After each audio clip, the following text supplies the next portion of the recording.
Gu elkarlanean bizitzarako prestatzen gara. Gu ikastola gara. Zatoz gu ezagutzera.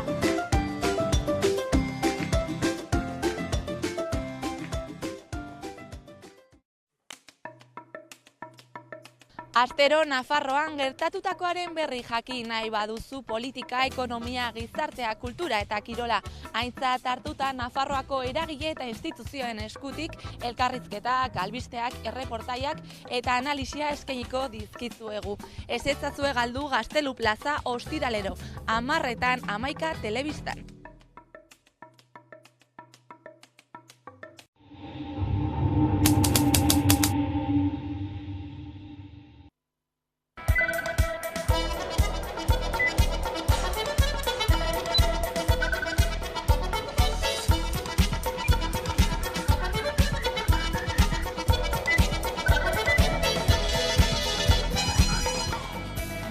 Hirugarren gradua kendu diote beste euskal preso bati. Espainiako Auzitegi Nazionaleko espetxe zaintzak, Loakoako gobernuko justizia sailak presoari emandako hirugarren graduaren aurka fiskaltzak jarritako helegitea onartu du eta ondorioz berriro espetxean sartu dute.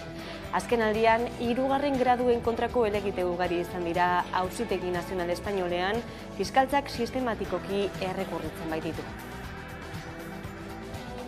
Kaixo guztioi, eguerdion, ongi etorriak gurean gaur magazinera. 2021 urtearen erdialdetik, hirugarren graduen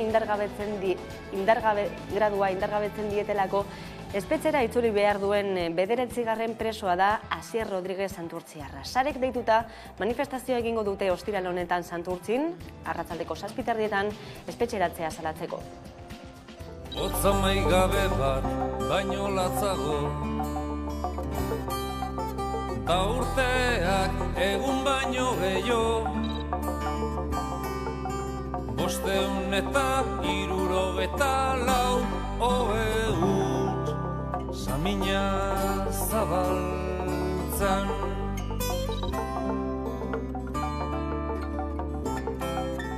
Batzuen ustez ordaintzan, dagokien zigorra. Politika alorreko beste berri bat, Rodolfo Ares, PSeko buruzagi ohia zendu da 78 urte zituela. PSeko buruzagi izan da, azken 2 hamarkadetan paper garrantzitsua jokatu zuen Euskal Herriko politikan. Bera zen alderdiaren buruetako bat, Jesus Egigurenek eta Arnaldo Otegik Txillarreko elkarrizketak hasi zituztenean. Loiolako negoziazio prozesuan PSeko negoziatzaileetako bat izan zen Egigurenekin batera. Genebako negoziazioetan ere Batasunako eta etako ordezkariekin bildu zen. Halaber, Ares Barne sailburua zela hil zuen ertzaintzak Inigo Kabakaz, Atletikeko zalea, futbol partida baten ostean gomazko pilota batekin. Nik nire bete beharra bete dut, hori zen esan zuena urte bete geroago. Eta Beatriz Artolazabal justizia zailburu eta Gasteizko EAJaren hautagaiak beste ekitaldi bat baliatu du, oraingo honetan ikastola baten urteurrena etaren jatorriaren aurka egiteko. Frankoren aurrean indarkeriarik gabeko errebeldia modu asko zeudela adierazi du kaikuak janztea esaterako. El nacimiento de la violencia de ETA como respuesta a la dictadura franquista no fue inevitable, fue un error. ETA fue un error desde su mismo surgimiento y, por tanto, ETA lo único que causó fue dolor y sufrimiento para todas las partes.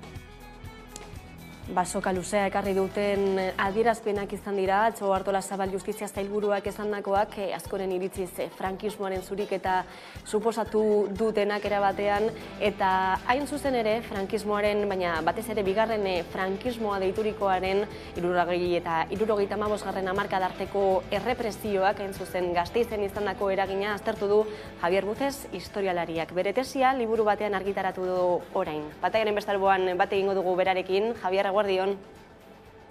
Eguerdion. Bueno, 100 biktima identifikatu dituzu. Kasu askotan izen abizenekin agertu dira liburuan. Honen garrantzia azpimarratu duzu baita ere. Bai, hori izan helburua, ez? Helburu nagusia izan zen hori, gertaera historikoa baita ere importante da jakitea non diktator eta ze politikoki nola zegoen asuntoa, baina batez ere nire ideia zen identifikatzea izena bizenarekin frankismoaren errepresioaren biktimak, ez? Denbora asko daramagu ikerlari askok ikertzen gerra eta gerra osteko errepresioa, eta dirudite bukatzen dela errepresioa, frankismoaren errepresioa bukatzen dela 1945 edo bigarren mundu gerran, baina ez, diktadura luzeago izan zen, gutxienez 80 hamarkada iraun zuen, eta nire helburua zen hori, azken urteko frankismoarekin biktima lokalizatzea. Bai, azken urtetako lana izan da, lan luzea, lehenik eta behin tesi batean, orain liburuan argitaratutakoa, baina nolakoa izan da onaino heltzeko bidea, badakigulako ez, frankismoan gertatutakoak jakitea, egia bilatzea, ez dela bat ere erreza. Ez, zaila da, oain bakizue ze legea dauden, ez? Amnistia, sekretos ofiziales eta lege hauek guztiak, oztopoak dira ikertzeko, ez? Eta batez ere ikertzen badugu azken frankismoko garaian, ez?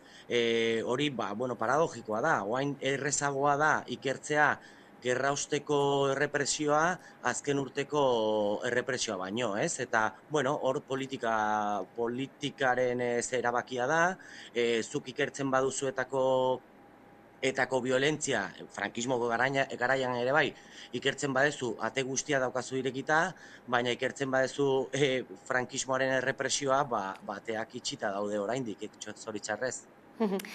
Honek guztiak ere zerikusia dauka relatoarekin, ezta, Javier?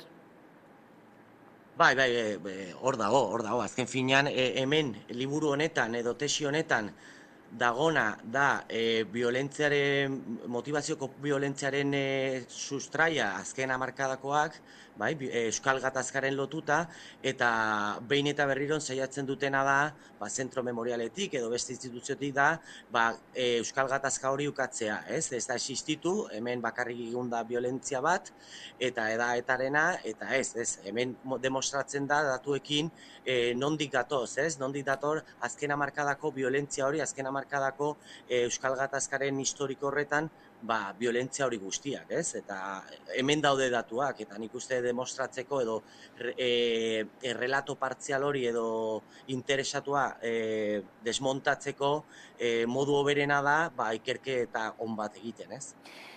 Gipuzkoan jarri duzu fokua, Gipuzkoan hain zuzen frankismoak eragindako hilketa eta represio guzti horretan, zeri erantzuten zion? Bueno, Gipuzkoa izan zen, nire datuekin Gipuzkoa izan zen errepresio gogorrena Gipuzkoa izan zen, ez? Zergaitik oposizio indartsuena zegoen Gipuzkoan ere bai. Orduan, gero eta oposizio indarragoa, fuerteagoa, gero eta errepresio gogorrena, ez? Eta hori datuekin daude, Euskal Herrian errepresioa oso gogorra izan zen, baina ikusten baditugu datuak, konprobatzen baditugu datu konkretuak, torturaren kopuruak, kontseilu gerrak, detenituak eta bar, Gipuzkoa hor dago. Orduan, errepresio hori izan zen erantzun bat, erantzun represibo bat oposizioaren kontra, oposizio antifrankistaren kontra. Badatu guzti horiek bilduta orain liburu batean, Javier Buzez, eskerrik asko, azalpen guzti hauek gurean emateagatik eta zorionak lanarengatik. Zuei, eskerrik asko. Eta 5 urte geroago, Kataluniako urriaren 1eko independentzia erreferendumaren egunean, poliziaren kargak ikertu dituen epaileak amaitutzat eman du instrukzioa. Magistratuaren ustez, nahikoa zantzu daude Polizia Nazionaleko 55 funtzionario akusatuen aulkian ezartzeko Bartzelonako bozketa eguneko oldarraldiagatik.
Bestalde, Ukrainako gerra fase berri batean sartu da, Alemaniak eta Ameriketako estatu batuek tankeak bidaliko dituztela iragarri ostean. Mendebaldetik borroka orga modernoak jasotzetik, Ukrainak emandako eskeronaren aurrean, Kremlinek ziurtatu du porretera bideratutako plan batela.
Gurera itzulita zehazkak mobilizazio erraldoia iragarri du udaberrirako. Irailaren 14an egin zuten bilkura Parisen, Euskararen erakunde publikoko ordezkariek eta Ipar Euskal Herriko parlamentariek azterketak euskaraz egiteko eskubidea aldarrikatzeko besteak beste. Pozik atera ziren hautetsiak jaso zuten harreragatik eta epe laburrean erantzun bat izango zutela esan zietelako. Baina 4 hilabete baino gehiago igaro dira ordutik eta Parisek mutu segitzen du. Mespretsu hutsa dela salatu du zehazkak.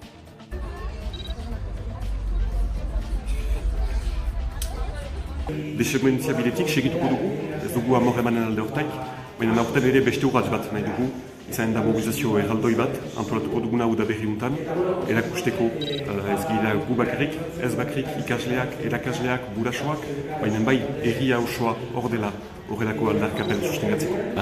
Azterketen gaia ez da simbolikoa bakarrik. Aurren eskubide kontu bat da, hizkuntzen eskubide kontu bat da, eta eskubide kontu horiei ez diete erantzun nahi Parisetik.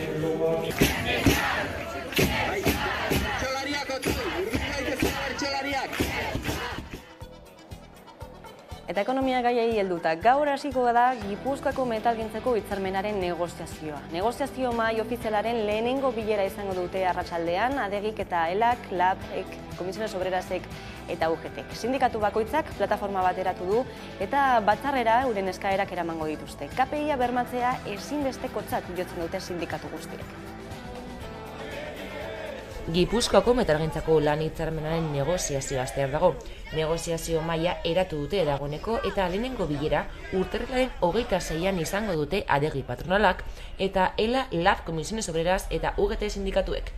Sindikatu bakoitzak plataforma bat eratu du eta batzarrera euren eskaerak eramango dituzte. LABek adierazi duenez, edukiz betetako hitzarmena nahi du. Honekiko da edukiz betetako hitzarmen bat izatea.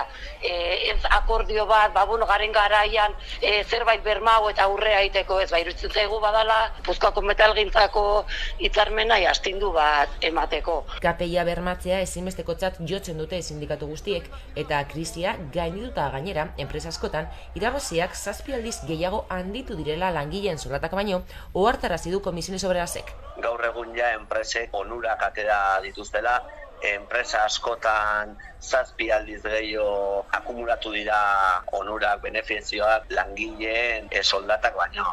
Zentzu horretan beharrezkoa da KPIa bermatzea. Eskaerak baina haratago doaz eta ELAK aitortu duenez, erronka ez da erraza izango.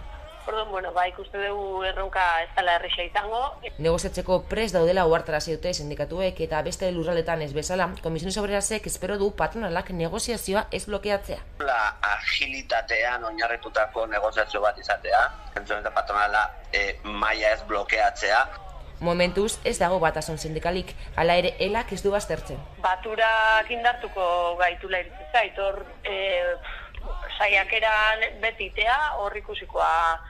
Bai, posible bai. 2022an sinatutako hitzarmen negoziazioa ELA eta patronalen artean egin zuten, eta gerora LAB, ELA eta Komisiones Obreras sindikatuek ituna sinatu arren, LABek argi du ez duela onartuko adegik akordioa sindikatu bakar batekin adostea. Ez egon hartuko akordiok sindikatu batekin bakarrik adostea. Bestalde, Globo janari eta erosketa banaketa enpresak hainbat milioi euroko isunak pilatu ditu. Oraingoan, 57 milioi euroko isuna jarri dio Espainiako gizarte segurantzaren lan ikuskaritzak autonomo faltsuak enplegatzeagatik eta atzerritarren lan irregularragatik. Hala ere, isunek ez dute Globoko langileen irregulartasun egoera konpondu eta LABek bide penalari ekinda fiskaltzak orain Bartzelonako prozesuarekin batzea erabaki du. Globo, janari eta erosketa banaketa enpresak hainbat milioi euroko isunak pilatu ditu. Oraingoan, 57 milioi euroko isuna jarri dio Espainiako gizarte segurantzaren lan ikuskaritzak autonomo faltsuak enplegatzeagatik eta atzerritarren lan irregularragatik. Ja hemen reinzidentzia badago, temeridade argi badago, Madrileko salaketa hau edo, Santxino hau, lehenengoz hartzen duela aintzat irregulartasun guzti horien egoera edo hauen alta esen motea, hau badakigu hasieratik emoten den realidade badala. Baina Globok jarraitzen du legeari men egin gabe. Auzi asko ditu gainera zabalik. Hori bai, epai eta ebazpenek argi utzi dute Globoko langileak ez direla autonomoak, beste konturako langileak baizik. Egoera horrela, Espainiako lan ikuskaritzak ez du baztertu enpresaren aurka bide penala irekitzea. Por supuesto, a las empresas que vulneran reiteradamente no solamente las normas laborales, que esto ya lo conocíamos, sino que además se rebelan frente a los trabajos de la función pública, en este caso en la Inspección de Trabajo, pues desde luego actuaremos con el peso de la ley. LABek dagoeneko abian du bide penala, bada fiskaltzak Euskal Herrian hasitako bidea Bartzelonako prozesorekin batzea erabaki du. Hala otsailaren 2an, LABek deklaratuko du bertan. Isunek ez dute momentuz Globoko langileen irregulartasuna konpondu, eta beharginek erakundeen partetik jasotzen duten babesgabetasunez ohartarazi du sindikatuak. Babesgabezi bat sortu egin dela ere instituzioengatik. Zeren salaketa hauek eta Santxino hauek badatoz gizarte segurantzak izandako galerak edo kontraprestazio horiek osatzera. Baino ez da esaten argita garbi langileei jaio egiten zaiela eskubidea eskatzeko retan egindako aportazioak. Hau ez da ofizioz egiten eta ez egiten dei masiborik. Eta kultura alorrean apirilaren 17an Falla Antxuki Handiak Kadizen hartuko du Maxarien 24. edizioa. Asteazken honetan jakinarazi dira lehen fasean hautatutakoak.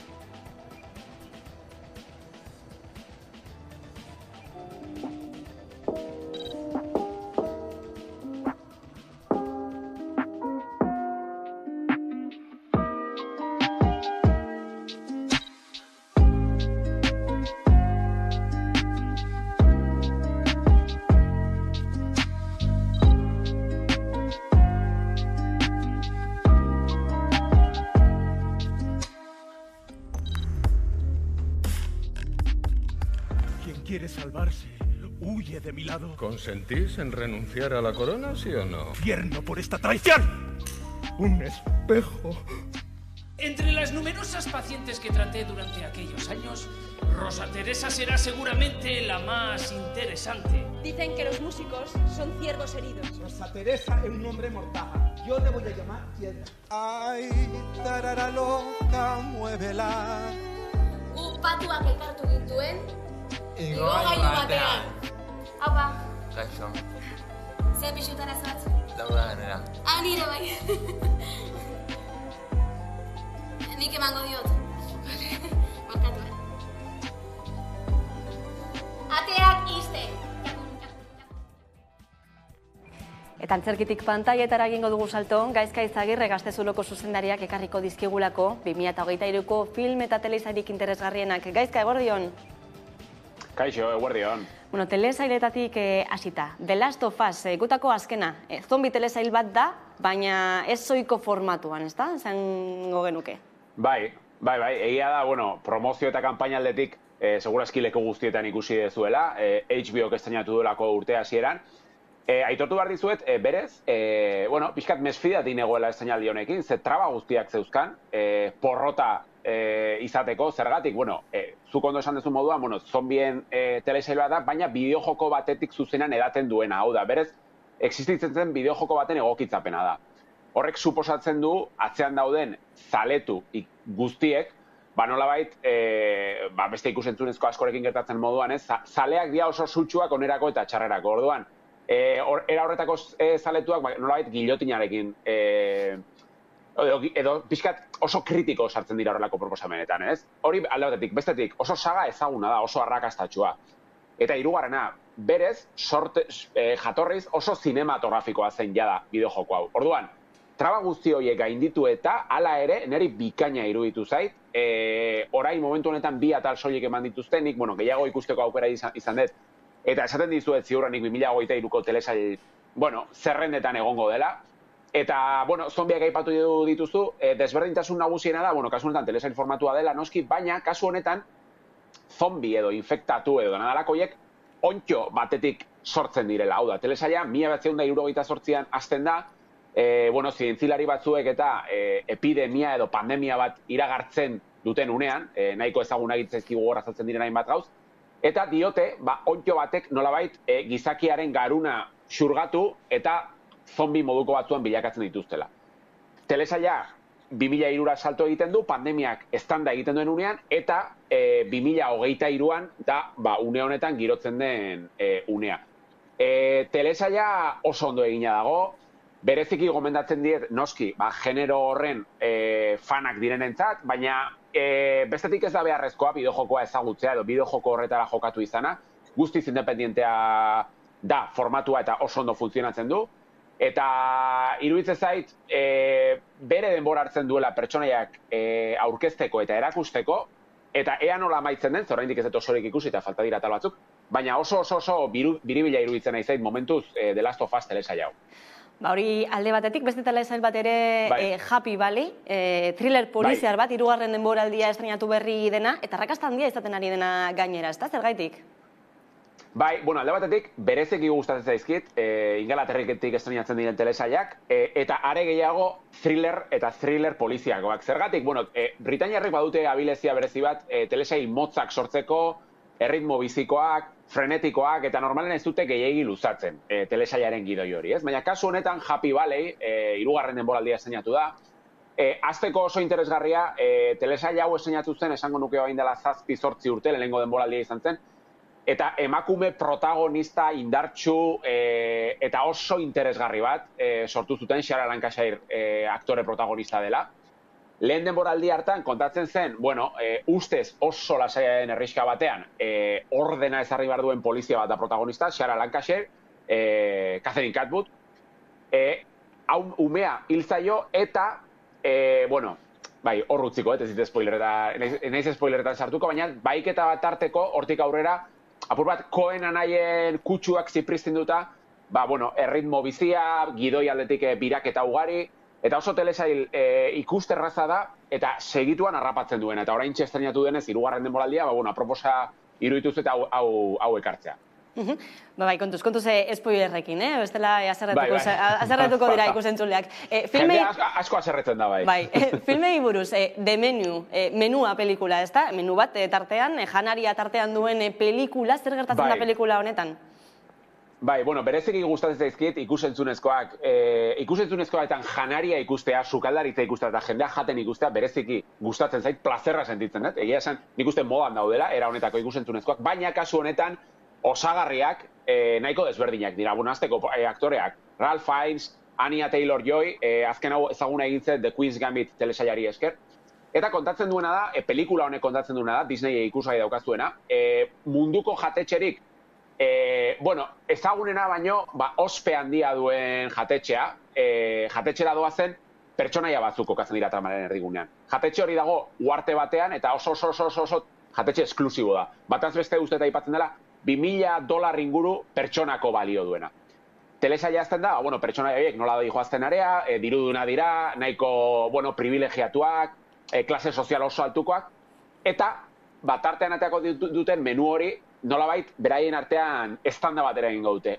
Hau, hontan bai ezin dutela spoilerretan sartu, ze etengabe gertatzen dira gauzak, baina esan behar dizuet, apur bat thriller eta beldur eta umore beltzera jotzeko joera duen pelikula dela, beraz ez pentsa drama bat ikusiko dezuenik, baizik eta gehiago, ez esango beldurrezkoa denik, baina, pixkat umore beltzetik jotzen du. Oso gozagarria iruditu zait, oso erraz ikusten dena, asteburu horrela euritxu baterako oso aproposa bi orduko pelikula hau ikustea, de Menu, bai. Bai, drama handiagoa badu, zuzendari korear batek zuzendutako Decision to Live pelikula edo film horrek, ez da? Usteko erabakia, maite mintzearen gaineko filmak zer kortatzen du honek? Bai, argi eta garbi esango dizuet, egunotan zinemara joateko asmoa badezute, nire iruditzen zait, hau, une honetan dagoen pelikularik onena txarteldegi guztian. Hau da niretzako 2022ko ekoizpena delako, iaz egintzen pelikularik onena, Ego Korea, kasu honetan, zuk esan dezun moduan, eta zuzendaria Park Chan-wook. Park Chan-wook, bada bertako zinema egintzaren zuzendari oso importante bat, mugarra izan zen, pixkat Old Boy pelikula, eta gerora egin zituen beste batzuk, eta kasu honetan thriller bada, maitasun thriller bat esango nuke, haure hilketa batetik abiatzen da, baina ustezko hilketa horren edo hildako horren emaztearekin polizia nagusiak sortzen duen erlazioak, nolabaiteko, tentsiouneak sortuko ditu. Iruditzen zait, maixurana esatea agian gehiegi da, baina pelikula biribila, bikaina, eta iruditzen zait, lenguaia zinematografikoa dagoela zukutua hemen azken mutureraino, eta niri iruditu zait, zoragarria pelikula, Decision to Live. Zinemara joateko hor gonbitea, eta beste bat ere, amaitzeko, The Wall, Euskarretarako ere favorito dena, ez? Zer azaltzen du? Bai, hau, gaur gomendatzen zuet, baina bihar bertan daukazu, Ego Euskal Herriko zinemaretoetan, Ipar Euskal Herrian ustez beranduago iritsiko dela, The Whale, Brendan Fraser protagonista duena, Brendan Fraser mundu guztiak ezagutzen du, batipat, 80ko hamarkadan oso ezagun egin zen, ikono bilakatu zen iaia, George de la Jungla, eta era horretako pelikula pixkat traketxekin, baina denok ikusi ditugunak azken finean, ez? Baina batean, aktore hau ostrazismoan erori da, galdu eginda, tipo desagertu eginda urte luzez, egin ditu pelikula txiki batzuk, Crash eta tarteko, baina batean The Whale esainatu du, Darren Aronofsky zuzendaria duen The Whale. Loditasun arazo oso larria duen pertsonaia gorpuzten du, badu pixkat Brendan Frasertik pertsonaia hau, berak dioenez, berak ere asko gizendu du eta bat. Eta, bia puntu horretatik kontatzen duena da, bere alabarekin duen erlazio hori nola hautsi den, eta pixkat erredentzio barkatu, aukera bat izan dezaken ala ez bilatzen ari da, ez? Aronofsky da zuzendaria, hau importante da esatea, ze, Aronofskyren ikuspegia beti da oso berezia, Black Swan, Mother, The Wrestler bezalako pelikulak zuzendu dituelako, eta bere ikuspegia bada oso pertsonala, eta bada pixkat egile zinema, ez Aronofskyren kutsu hau. Hau bihar bertan esainatzen da, pelikula gogorra da, ez da ikusteko erraza, hau agian mundu guztiari ez zaio gustatuko, baina Brendan Fraseren interpretazioa ikaragarria da, eta nik apustu ingo nuke, ziurrenik aurtengo Oscar saria berak eramango duela pelikula honekin. Bueno, ikusiko dugu Oscar hori eskuratzen duenela ez, baina behintzat gu badaukagu zerrenda polit bat, egiten duen hotzari aurre egiteko, bai etxean eta bai ere zinemaretoak betetzen jarraitzeko. Gaizka Izagirre, mila esker beste behin horrelako proposamenak gurera ekartzeagatik. Zuei, eskerrik asko, plazerra. Bai, hurrengo arte. Eta gaurko musika zuzenean saioan, Joseba Irazoski eta Petxi musikariekin izango dugu hitzordua, Bonberenea ekintzak zigiluaren babesean argitaratu duten disko txikia ezagutzeko. Koldo Otamendi aurkezleak emango dizkigu xehetasun guztiak. Gaurko musika zuzenean telebista saioan, Joseba Irazoki eta Petxi izango ditugu protagonista. Elkarrekin kaleratu duten disko txikiar aitzaki hartuta. Donostiako Doka aretoan aritu ziren bi musikariak eta arratsean, soinu proba egin aurretik, elkarrizketa hau burutu genuen. Gauean, kontzertuko irudiak hartu genituen, erreportaje mardula osatzeko. Bi musikariak aspalditik ezagutzen dira, baina Bonberenearen proposamena hartu zuten disko txikia osatzeko. Bonberenea etxe okupatuak 25 urte bete berri ditu, eta bide horretan, disko berezi batzuk aterako dira urtean zehar. Petxi eta Irazoki batu dituen diskoak 4 kantu biltzen ditu. A aldean irazoki dago. Luka bertsioa egiten du, Susan Begarena eta bere kantu berri bat. B aldean berriz, Peti. Honek ere, 2 kantu sartzen ditu bilduma berezi honetan. Alde batetik kantu zar bat berreskuratu du, bere lehen diskoetan agertu zena, bertsio akustikoan. Honakoan aldiz, rock kutsu eman dio. Bestetik, kantu berri bat ere barrenatu du lan honetan. Bonberenea leku berezia bi musikarientzako. Petik 20 aldiz jo du bertan. Eta zuzeneko disko hainbat grabatu ditu. Irazokik berriz, 26 aldiz aritu da Bonbereneako agertoki lanean. Bakarka, bere banda lagun, Aton Rumbarekin, Rafa Arroeren ondoan, edo beste hainbat musika egitasunoetan. Esan bezala, holako lekuak ezinbestekoa dira musika sortzeko eta musika zuzenean ikusteko. Eta Bonberenea txokupatuaren 25 urte hauek aitzaki ederra dira, horrelako guneak aldarrikatzeko. Esan bezala, gaur gauean musika zuzenean telebista saioan, Joseba Irazoki eta Peti. Gabeko 10 aurrera, hemen, 11 telebistan. Hortxe, beraz, esan bezala musika zuzenean saioan, Joseba Irazoki eta Petxi gaurkoan horiekin edo aurrerapen batekin utziko zaituztegu eta bueltan izango gara laster, orain arte.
Eta gunero legez, eguneko elkarrizketari atea irekiko diogu, eta horretarako gaurkoan gurekin daukagu Eneko Kaie, Foro Sozialeko kidea, eguerdion. Kaixo, Leire, eguerdion. Bueno, Foro Sozialak amaitutzat eman du bere ibilbidea, hala adirazizten duten larun batean Durangon eginiko ekitaldi horretan, hausnarketa prozesu baten ondotik etorri den erabakia, baina batez ere aurrera pausoak eman direlako baita ere, ez? Lau esparruetan batez ere, armagabetzean, biktimen alorrean, presoen alorrean, eta memoriaren alorrean ere. 10 urte askorako ematen dute, asko gertatu daiteke 10 urteetan, perspektibarekin begiratuta, zein izan da azken hamarkadan emandako pausuen argazkia? Bueno, nik uste dut eta hori bebai Foro Sozialak aipatu izan du, aurrera pausurik garrantzitsuen izan da etaren armagabetzea eta desegitea, 2017an eta 2018an, eta gero baita ere, biktimen esparruan eta presoen gaian hausian baita ere, eman diren aurrera pausu garrantzitsuak, ez? Eta adostasun berriak sortu egin izana baita ere, nik uste dut balorean jarri egin behar dugula, bai adostasun politikoak eta baita ere sindikalak eta herri mugimenduetakoak. Hori da urtarriaren 21ean zapatuan jakitera eman genuen Durangoko ekitaldi horretan, baina nik uste dut garrantzitsua dela aipatzea baita ere ekitaldia baino lehenago gizarte zibilarekin topaketa bat antolatu egin genuela, eta topaketa horretara eragile sozial asko etorri egin zirela, euskalgintzakoak, kulturakoak, elkarte memorialistikoak, eta bar, eta hori balorean jarri behar dugu baita ere, azkenan ibilbide hau kolektiboa izan delako. Elkarlan hori izan delako onaino iristea bultzatu duena, ez? Hori da, nik uste dut sortu egin diren azkenengo urteetan agertoki berriek, aukera eman dute adostasun berriak eta konfiantza berriak baita ere eraikitzeko, eta horregatik Foro Sozialak erabili duen metodologiaren bitartez baita ere, eta metodologia hori ezaugarritzen dute esate baterako korapioak identifikatzea, korapioak identifikatu ostean nazioarteko beste esperientzia batzuetatik ikastea eta gomendioak egitearena, ez? Nik uste dut metodologia horrek lortu duela hori konfiantza berriak sortzea eta eragile ezberdinek bat egin dute Foro Sozialaren lanarekin, ez?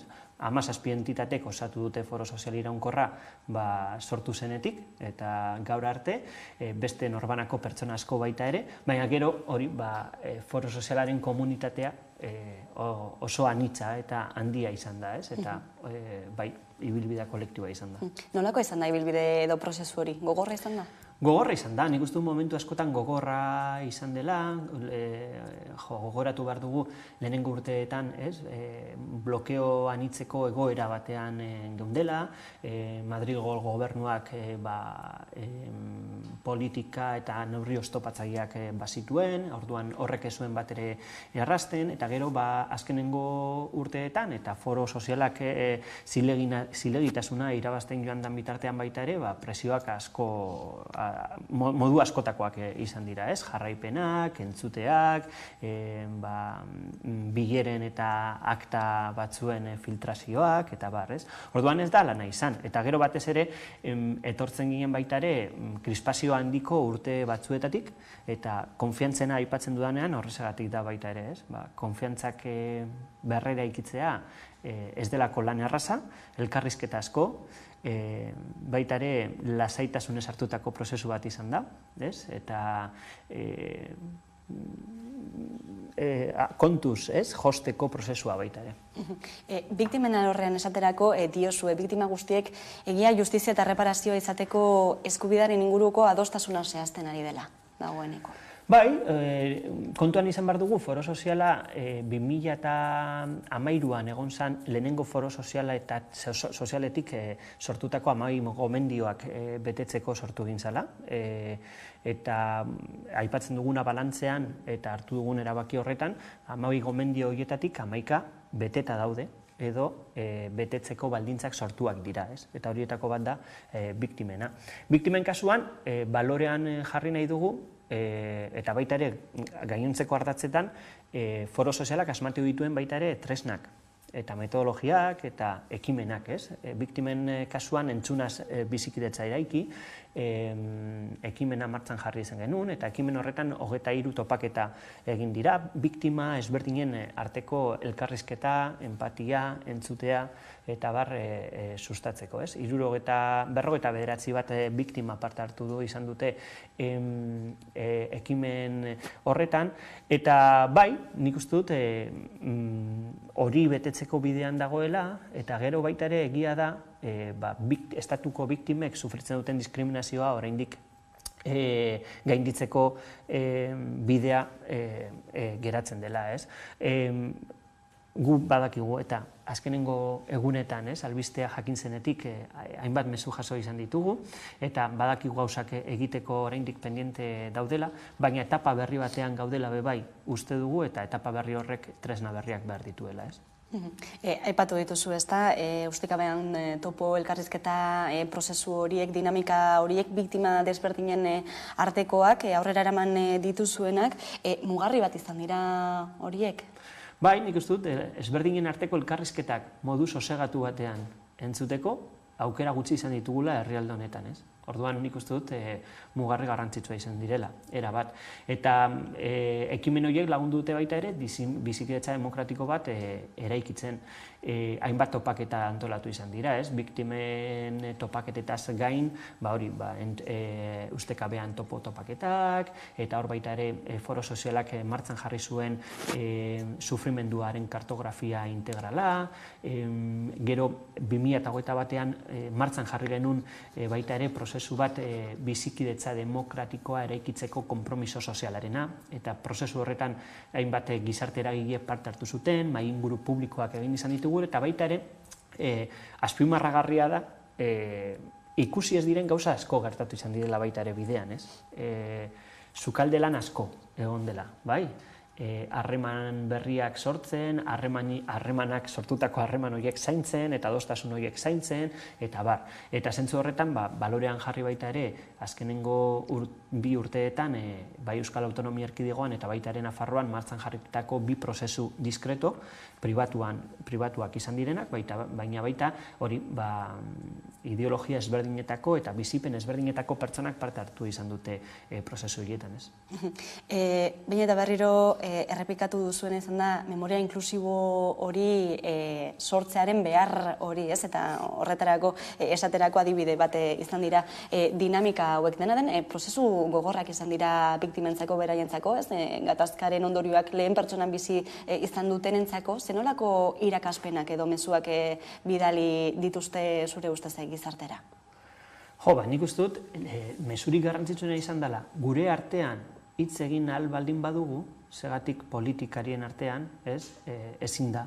Eta segatik oraindik ere, politika gintzan krispazio egoera batean gauden, ez? Eta nik uste dut hori izan dela,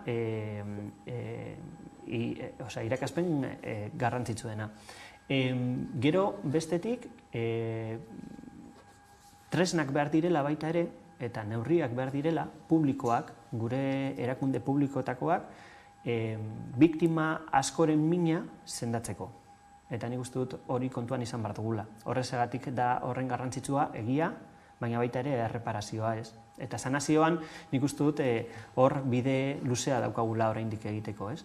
Eta gero, beste mezu bat izan da, biktima ezberdinak mahai batean eseri direnean, beraien artean sortzen den empatia, ez?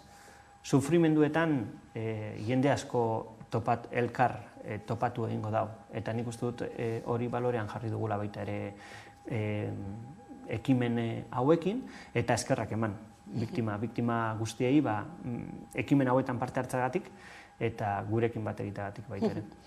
Lehen eta bigarren mailako biktimak ez egotearena, memoria kritiko hori inklusiboa izatea, guztiak bertan egotea, desmemorian ez jaustea, hori eziek izan dira helburuetako batzuk, baina badirudi ez, behin eta berriro bueltatzen dela beti errelatoaren bataila hori, batez ere Espainiatik, ez?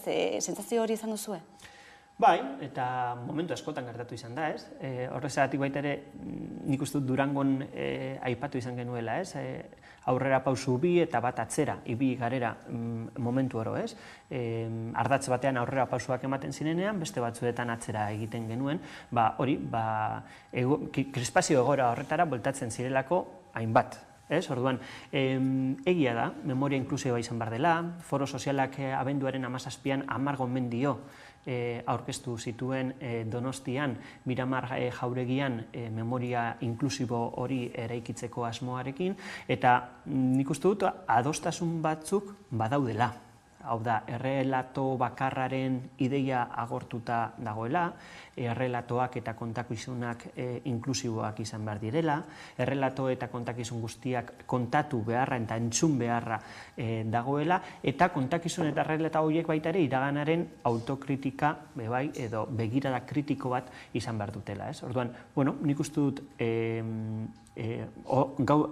irizpide edo zentzu horretan adostasun horiek badaudela, eta gero baita ere memoria inklusiboa eraikitzeko aldeko testuinguru batean gaudela, eta hor begiradak dokumentua, Eusko Jaurlaritzak egindako begirada dokumentuak bai balorean jarri izan du foro sozialak. Errelatoren bataiaren edo kontakizun bakarraren ideiaren desegite horretan, badira adibide garbiak ez esaterako bertsio ofizialak ofizialki desuestatzen ari direla pixkanaka, edo eta torturak ere ofizialki aitortuak izan direla, dena den oraindik ere hortxe dago sekretu ofizialen legea, ez? Hor dago sekretu ofizialen legea eta foro sozialak baita ere hainbatetan, errepikatu dugu sekretu ofizialen lege hori aldatu egin behar dela, ez? Eta bai, nik uste dut pixkanaka aurrera pausak eman direla baita ere erakunde publikoetan, ez? Aipatu izan dut, egia da krispazio gora batzuetan edo batzuk bizi izan ditugula urte hauetan zehar, baina azkenengo 2 urteetan, 3 urteetan baita ere biktimen alorrean, presoen egoerare dagokionez, nik uste dut aurrera pausuak handiak direla, ez? Presoen gehiengoak Euskal Herriko kartzeletan daude egia da bidean zailtasun berriak agertu izan direla, Audientzia Nazionalean, graduen progresioan, eta hor badaude baita ere burutu beharreko etzerako lan batzuk, baina biktimen alorrean esaterako hori erakunde publikoak aipatuta, Eusko Jaurlaritzaren legea, 12/2016 legea, edo Nafar gobernuko 19/2019 legeak, nik uste dut aurrera pausu handiak direla baita ere estatu biktimen erreparaziorako, ez? Eta orduan, eta aitortzarako. Orduan, bueno, nik uste dut hor, baldintzak sortuak daudela aurrera egiteko. Larun batean ere aipatzen zenuen, ez? Agian lotsati samarrak izan garela memoria inklusibo hori sortzerako edo bultzatzerako orduan, ez? Adostasunik zergaitian, gertakarien zergaitiak adostasunik ez dela egongo hortik abiatuta, ez? Zenolako pausoak eman beharko lirateke politika gintzan zure ustez? Bueno, nik uste dut, nik foro sozialaren mezuarekin bat egiten dut, etapa berri bat, tresna berriak behar dituela. Politika gintzan nik ez dakit, azkenean foro soziala dinamika sozial baten moduan sortu zen, eta hori izan da azkenengo 7 urteetan, eta foro sozialak egusten duen mezua da, jendarteak aktibatzen jarraitu egin behar duela, bai politika gintzan, eta erakunde publikoan, eta baita ere arlo judizialean, sortu behar diren aldaketa guzti horiek, ez? Eta eraldaketarako nik uste dut jendarteak badaukala sormena, batez ere Euskal Herrian, aurrera pauso horiek emateko, ez? Eta horri egiten diogu referentzia, ez? Tresna berriei edo tresna berriak aipatzen ditugunean, herri eragileak direla hori bideratuko dutenak. Eta horretan baita ere, nik uste du balorean jarrian nahi dudala leire, foro sozialak lagundu duela baita ere foro sozialaren kide izan diren entitateetan ahalduntze prozesu batean, ez? Nire entitatea esate baterako, ni garapenerako gobernuz kanpoko erakunde batean egiten dut lan, ez geneukan Euskal Herrian bakegintzaren beharra gure agendetan txertatuta, ez? Eta orain badaukagu. Horrezagatik baita ere, mesua ez da foro sozialak bere lana amaitutzat ematen duela, hori egia da, foro sozialak amaitutzat ematen du bere lana, baina entitateak hor jarraituko dugu, eta nik uste dut bide hau osatzen jarraituko dugula, ez? Eta horretan bebai foro sozialak lan handia izan du. Era berean, foro sozialaren sorreran, ez duela 10 urte aipatu duzu, 12 gomendio kaleratu zirela, horietako 11 betetzear edo betetze bidean daudela, zein da oztopo gehien duena, edo 12. hori zein zengo ditzateke? Memoriarena, aipatu izan duguna, ez? Horre momentu batean, non larriak ziren ondorio batzuk konpontzen ari diren, horre relatoaren bataia handia da, ez? Eta hori da, memoriaren ardatz hori da, zailtasun edo oztopo gehien dituena, ez? Eta ikusiko dugu, horretarako tresna berriak sortuko dira. Ziur. Munduan dauden beste bake prozesuekin alderatuta, suposatzen dugu bide honetan ere bide lagun izan dituzuela, eta adibide, eta protagonista ere izan direla era batean edo bestean, desberdina izaten ari da Euskal Herriko bake prozesua? Bai, era bat, eta nik uste dut armagabetze zibila, hor bake bideako elkarteko Anaiz Funosak, ez? Sortu zuen hitz hori, edo kontzeptu hori, armagabetze zibila. Nik uste dut armagabetzaren ostean argi geratu zala, ez? Prozesu hau berezia izango zala, aztertzeko moduko prozesu bat, eta hori ere foro sozialetik jakin izan dugu, herrialde ezberdinetan, bakegintzan diharduten hainbat erakundek gure prozesua ikertu eta ikertzen eta modu berezi batean jarraitu egin dutela, eta herrigintzatik sortu den prozesu bat prozesu bat izan delako baita ere, ez? Eta beste bake prozesu batzuetan jendartearen parte hartzea aldarrikatzen denean, jendartea hemen izan da Euskal Herrian prozesuan aurrera egin duena, ez? Eta korapilo horiek askatzeko metodologiak, tresnak, ekimen ezberdinak asmatu izan dituena, ez? Eta nik uste dut hori balorean jarri behar dugula baita ere, ez? Eta horrezatik berezia izan da. Eta markada batean, ez? Lortu diren aurrera pauso guzti horiek lortzea, ez? Espero zenuten hasiera batean puntu honetara heltzea? Bueno, ez dakit, espero genuen ala ez, puntu honetara iristea. Gu garapenerako gobernuz kanpoko erakunde bat izan da, eta beste bake prozesu batzuk lagunduta, Kolonbiakoa esate baterako, hemengoa azkar izan da, ez? Eta Durangon baita ere, nik uste dut horren sentsazioa bebai bazegoela, ez? Herri eragile batzuetan. Azkarra izan da, azkenean 7 urteetan gauzatu da, egia da duela 10 urte foro sozial edo bake foro horiek antolatu izan zirela, lokarri eta bake bidean bitartez, eta beste entitate batzuen bitartez, baina foro sozial iraunkorrak 2016an aurkeztu egin zen, urrian, aieten. Orduan, 7 urteetan gauzatu da, desegitea, armagabetzea, desegitea, biktima eta presoen inguruan sortu diren adostasun berriak, eta korapilo askoren askatze hori, ez. Ez dakit, espero genuen ala, ez? Baina nik uste dut gauza asko gure alde jarri izan direla baita ere bidean, ez? Naiz eta oztopoak egon, hori, Madrilen gobernu aldaketa, ez? Eta azkenengo urteetan gobernu progresista bat izateak baita ere lagundu egin du, Frantzian sortutako adostasunak baita ere iparralden lagundu egin dute, bidai lagun izan dira prozesu honetan, eta gero foro sozialarekin bat egin duten entitate eta foro sozialaren komunitatea osatu duten hainbat eragilek lagundu dutela.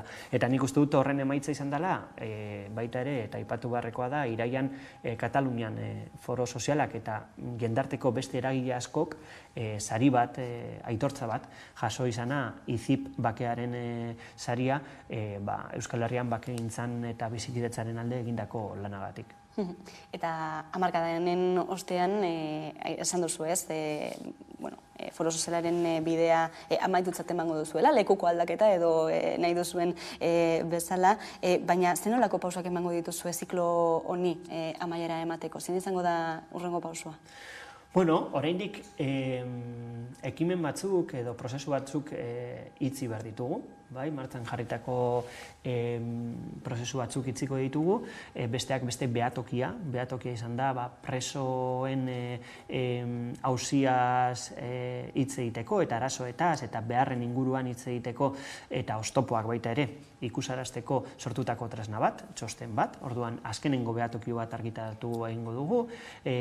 Nafarroan baita ere antolatzen ari dira jendarte zibilarekin topaketa bat, Durangon egin genuenekoa modukoa, eta gero seigarren foro soziala eta azkenengo foro soziala antolatzen ari gara martxoaren 17 eta 18irako. Eta hori izango daia foro sozialaren azkenengo agerpen publikoa, eta foro sozial horretan balantzea egingo dugu, eta baita ere prozesu honetan ateratako ikaspenak eta nazioarteko komunitatea baita ere gonbidatuko dugu bidai lagun izan ditugulako urte guzti hauetan. Eta fase berri bati hasiera emateko, tresna berriekin. Bai, hori entitateen esku utzi dugu, hor zapatuan urtarriako eta batean jendarte zibilarekin egindako topaketa horretan ariketa bat egin genuen erronka berri horiek identifikatu ahal izateko. Erronka horiek dokumentu batean jasoko ditugu eta baita ere balantzaren inguruan eragile ezberdinek egindako gogoetak, eta horiek izango dira, sortzen diren tresna eta sortzen diren ekimen berrietarako oinarria. Orduan gu horre prest gaude, foro sozialeko entitateak bebai bodrondatea agertu dute orain arte egindako lanari jarraipena emateko, eta nik uste dut hori bermatua egongo dela. Eneko Kaie, foro sozialeko kidea, eskerrik asko gaurkoan Hamaika telebistara gerturatzeagatik. Eskerrik asko zuri, Leire. Hurrengo arte. Bai, agur. Bizikeltan normalen ere erakutsi itzen dizute. Karneta ateratzeko ere bai, mediku izateko ere bai, bertso eskolak ere badaude, konservatorioak ere badaude. Erantzun hau bain dela 30 urte edo sanon aurreneko, baina kurioso egiten zait, eta zergaitik ez da idazten ikasiko.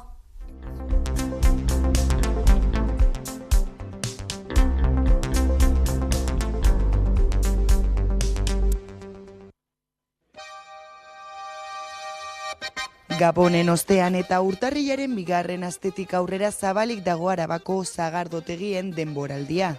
2023an Arabako 3 sagardotegi nagusiek, hau da, Aramaioko Iturrieta sagardotegiak, Azkartzako Trebinu sagardotegiak eta Kuartango sagardotegiak 60.000 litro sagardo eta zagarzuku inguru ekoitzi dituzte. Zagarra iraietik urrira bitartean bildu ohi da, baina aurten lehortearen eraginez bilketa aurreratu behar izan dute. Aurrek urtean baino 95.000 litro gutxiago bildu dituzte.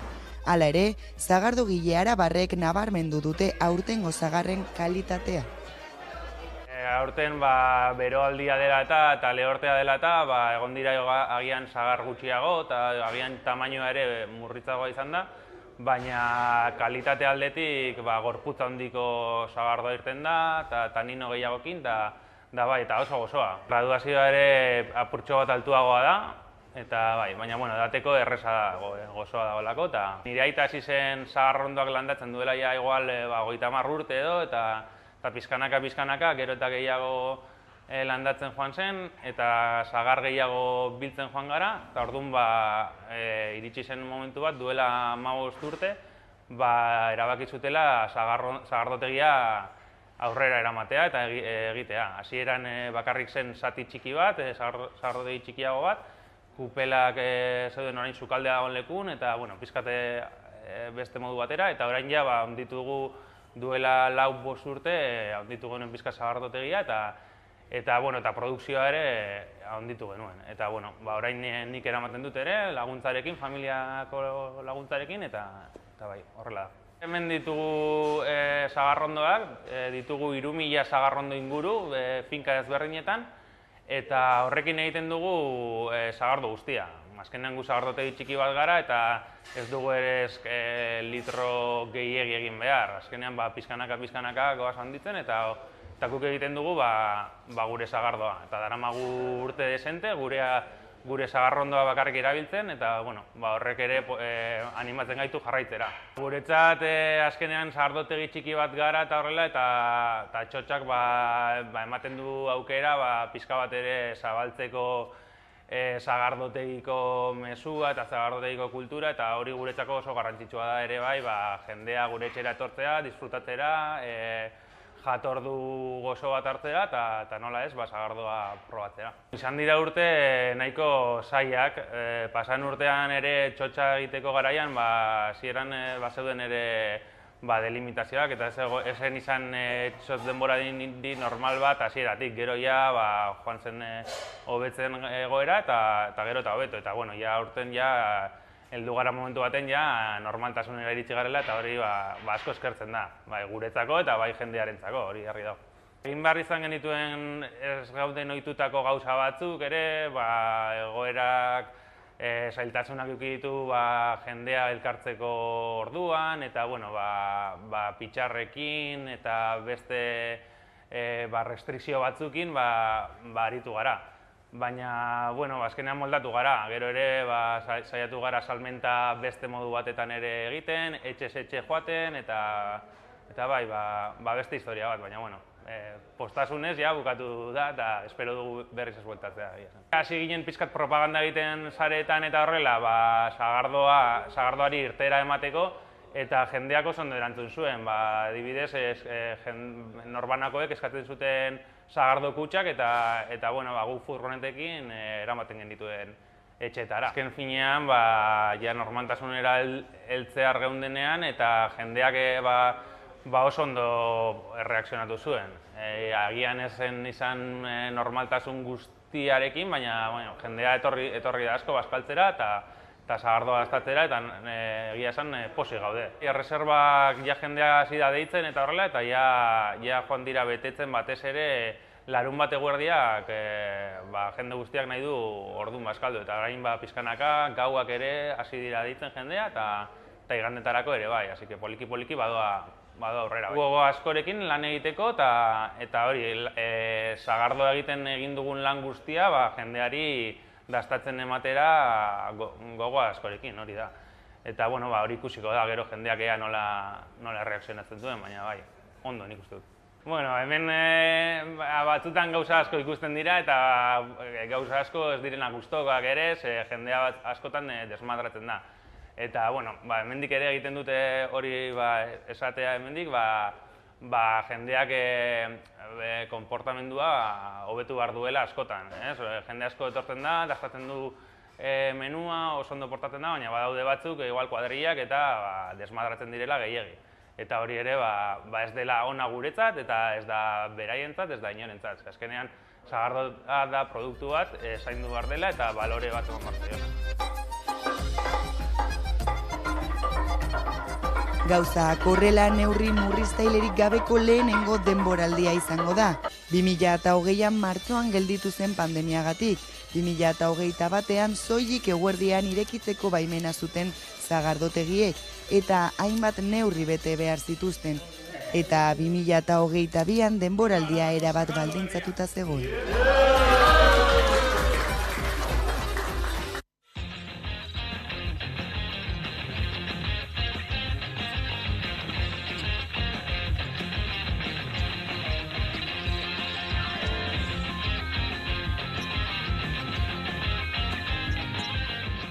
Gorrizon da, eta hemen nagusiki ordenagailuekin jolastukoa, joku ezberdinetara, adibidez LOL, Minecraft, eo nahi dituzuenak.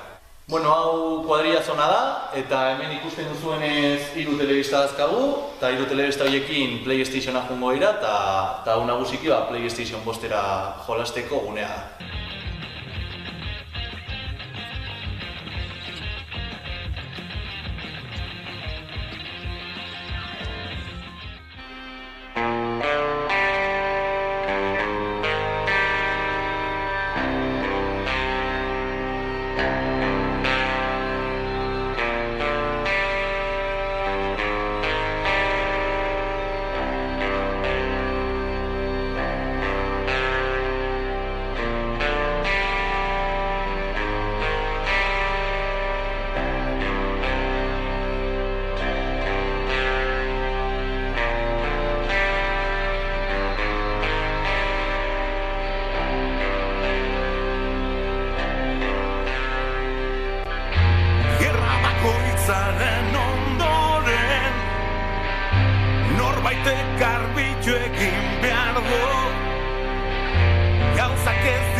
Kaixo, egunon, TRB gara, eta gure lehen lana kaleratu dugu, Electric Eyes, eta bideoklipa ere grabatu dugu, eta zuenean bizi musika saioan Hamaika Telebistan ikusteko aukera eskaini digute, eta, placer bat da. Beraz, espero zuen gustukoa izatea, eta animatzen zaituztegu saio hau ikustera. Eskerrik asko!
Eta gunero bezala solasaldiari ekingo diogu jarraian, horretarako gaurkoan gurekin ditugu alde batetik Ibon Meñika, eguerdion. Nekarri. Eta Neko Ander Romero ere gurekin, eguerdion. Eguerdion. Bueno, etxegabeen auziarekin hasiko gara hizketan, izan ere aste honetan gertatutakoa jo puntuan jarri ditu berriro ere ez zenolako baliabideak diren, zenolako eskaintza dauden kaldean bizi direnentzat eta zenolako politika publikoak dauden ere gai honen inguruan, ezta? Gogoratuko dugu beste pertsona bat hil dela aste honetan kaldean bizi zena, Boluetako auzoan hain zuzen ere bere etxolan sute bat piztuta, eta atzokoan ere kalean bizi zen emakume bat larri zauritu zen beste sute batengatik, ez? Hotz garai hauetan eta energia krisi betean, ez? Gogora ekartzeko moduko gaia. Bai. Ez da kasualidadea Bilbon geltatu izana, Bolueta auzoan geltatu izana nire ustez. Datu guztiak esaten dute pobrezia Euskal Herri mailan eta bereziki EAE mailan pobrezia mota desberdinak Bilbo eta Bilbandian batzen eta metatzen direla. Eta nik uste dut politika publiko zehatzak eman behar direla hildo honetatik. Bai, kalean bizi den jendentzat, bai beste pobrezia motak bizi direnentzat. Eta aipatu duzu hotza eta berezikin hau pentsetan pobrezia energetikoan. Ohikoak dira horrelako zute eta zute txikiak garai hauetan baiteko instalazio zaharrengatik edo jendeak bilatzen duelako beroa hartzeko beste modu batzuk. Eta ja hau bere gordintasunean ikusten dugu kalean bizi duen pertsonekin. Pasaden astean edo aurrekoan saltzen ginen berri batekin esaten zuena Bilboko udalak irekiko duela alberge berri bat. Eta alberge berri hori da Donejakue bidea egiten dutenentzat. Bitartean ikusten dugu nola Bilbon kalean bizi den jendeak gero eta arazo handiagoak dituzte eta nola haien egoera ez den hobetzen eta are gehiago gero eta jende gehiago dagoela kalean lo egiten edo kalean bizitzen eta hori kezkagarria da oso.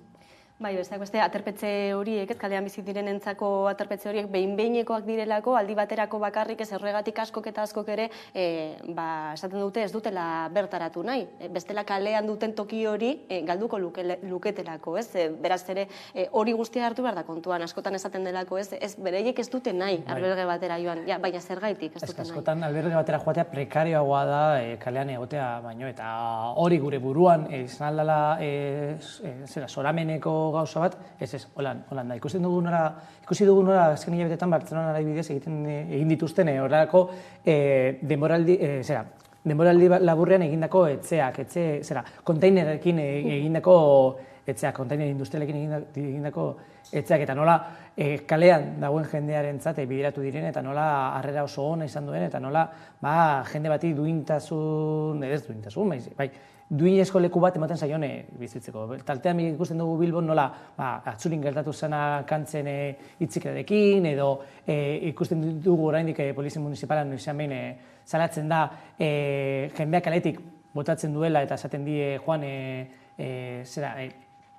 zubi aspira lo egiten eta ez atzurin edo ez leku publikoetan lo egiten, hori itxura txarra emoten du, hori emoten du prioritatea momentu honetan itxurakeria eta ez nolaiteko jendearen babesa. Horrelako gertakari lasgarriak gertatu behar dira, ez? Gero berriro ere mahai gainean jartzeko horrelakoak. Bai, eta azkenean ez da lehenengo aldia eta espero dugu azkenengoa izatea, baina momentuz ez badira aurrera pausu gehiago ematen horrelakoak aurkituko ditu eta horrelakoek badaukate arduradun zuzen bat eta dela eskumenengatik udaletza eta diputazioa. Ikusiko dugu horrelako gehiagorik ez dagoen hurrengo hilabeteotan ere. Gaiz aldatuko dugu eta atzokoan, Beatriz Artolazabal sailburuak esandakoak mahai gainera ekarriko ditugu, izan ere ikastolen mugimendua omentzeko ekitaldi bat baliatu zuen eta frankismoaren aurka armak frankismoaren aurka armak hartu zituztenen borroka deslegitimatzeko. Esan zuen, etaren existentzia deslegitimatu zuela. Entzungo ditugu bere hitzak lehenik eta behin, eta gero komentatuko dugu. El nacimiento de la violencia de ETA como respuesta a la dictadura franquista no fue inevitable, fue un error. ETA fue un error desde su mismo surgimiento y, por tanto, ETA lo único que causó fue dolor y sufrimiento para todas las partes. Ez da lehenengo aldia, ez? Beatriz Artolazabalek horrelakoak esaten dituela, testuingurutik guztiz kanpo dagoen ekitaldi batean. Bai, gogoratu arazi behar diogu Artolazabal Andreari, oraindik orain, Eusko Jaurlaritzako justizia kontseilaria dela. Horatu behar diogu baitere horrelako adierazpenak eta horrelako diskurso bat plazaratu zuela ikastola baten urte hurren ekitaldi batean. Eta goratu behar diogu baitere, besteak beste diskurtso horietan aipatu zuenez, hurrengo belaunaldi baitere gonbidatu eta animatzen zituela frankismo garaian gertaturiko hainbat pasarte ezagutzeko, noiteko ez, aktibo izatera, uste dut lagundu beharko geniokela baitere, Artolazabali baitere, regimen frankistaren besteko hamarkadetan indarren esarrita egon eta gero, Euskal Herrian besteak beste gertaera asko emon ziela, berton, ez?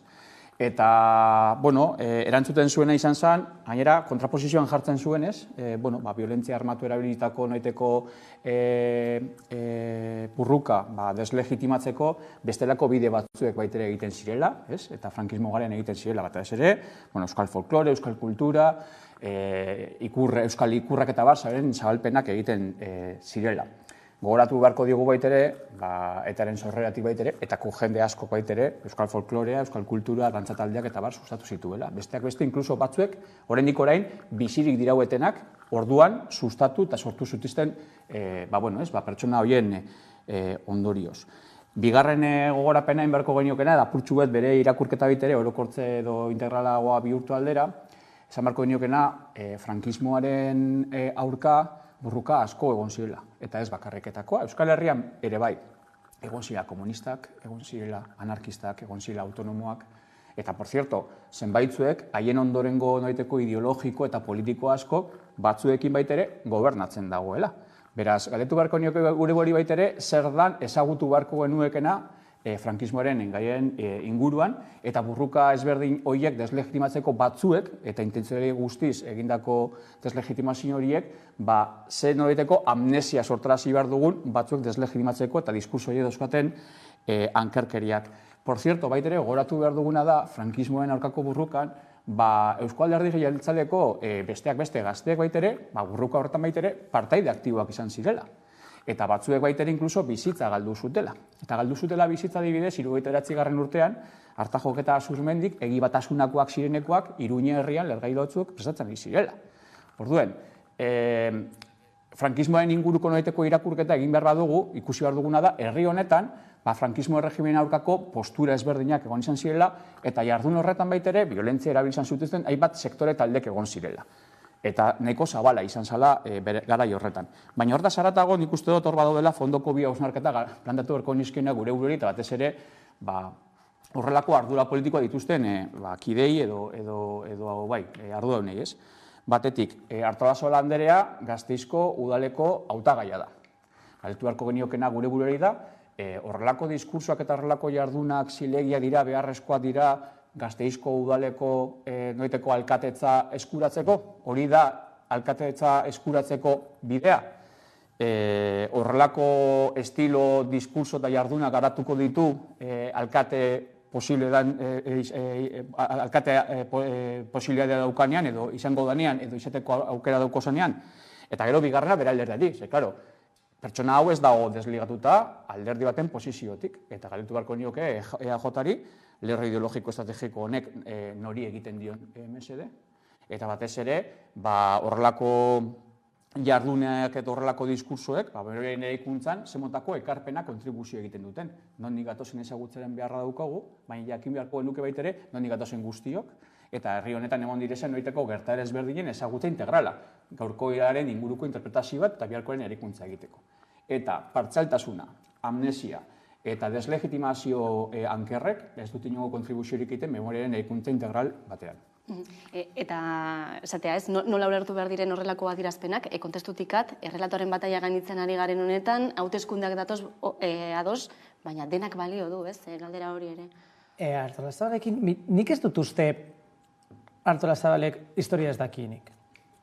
Seguru nago badakiela eta armak baino gehiago zirela eta precisamente zala mugimendu kultural, politiko, sozial eta sindikal inkluso bat, eta bere osotasunean ulertu behar dela etaren ekinbidea urte horietan bereziki. Seguru nago ezagutzen dituela beste mundu guztian eta Europa osoan diktaturen eta fasismoaren aurkako mugimenduak nola emon ziren gudariak, berak, partizanoak, resistentzia eta bar, eta hori ez da trebituko deslegitimatzen. Seguru nago Artolazabalek badakiela, bai bere alderdian, bai beste alderdi askotan, armak erabili zituzten pertsonak egon zirela frankismoaren aurka, goratzen dugu, burrukatzeko, ni seguru nago berak hori guztia badakiela. Orduan bi hipotesi ditu. Lehenengo hipotesia da, diskurtso hau egin du, hola albide gaineran ikastolan, ez dara edozein ikastola, Gasteizen, nolabaiteko errelatoa irabazteko. Gaztei eta orokorrean jeneri errelato bat irabazteko. Eta egiten norabaiteko irakurketa historiko bat gaur egungo ikuspuntutik. Ez historia ez duelako ezagutzen, baizik eta interesatuta dagoelako norabaiteko violentoak eta demokratak binomio horretara bueltatzeko. Hori da lehenengo hipotesia, strukturalagoa, eta gero dago bigarren hipotesia, dala askoz burdoagoa, baina gero eta gehiago indarrean dagoena eta da aiusismo politikoa. Hau da, edozin burrada botako dut, eta Artolazabal ez duenez inor ezagutzen, horren gaude Artolazabalen ingurua hitz egiten. Eta, klaro, Gasteizen hori da oso importante, Gasteiz hiri bat da, baina ez da hiri hain handia, eta kandidatuen edo tagaien ezagutza oso importantea da. Hauek diren nire hipotesiak. Lehenengoa strukturalagoa, hori da Artolazabalek pentsatzen dagoena, eta pentsatu halko genukeen abertzaletasun eta antifasismo izpin guztiaren gainetik pasatu egin da, eta berari bost. Edo bigarrena da, botako dut borrada bat, eta holan, telebistan agertzen daz, eta prentzan agertzen daz, eta zentroan kokatzen daz.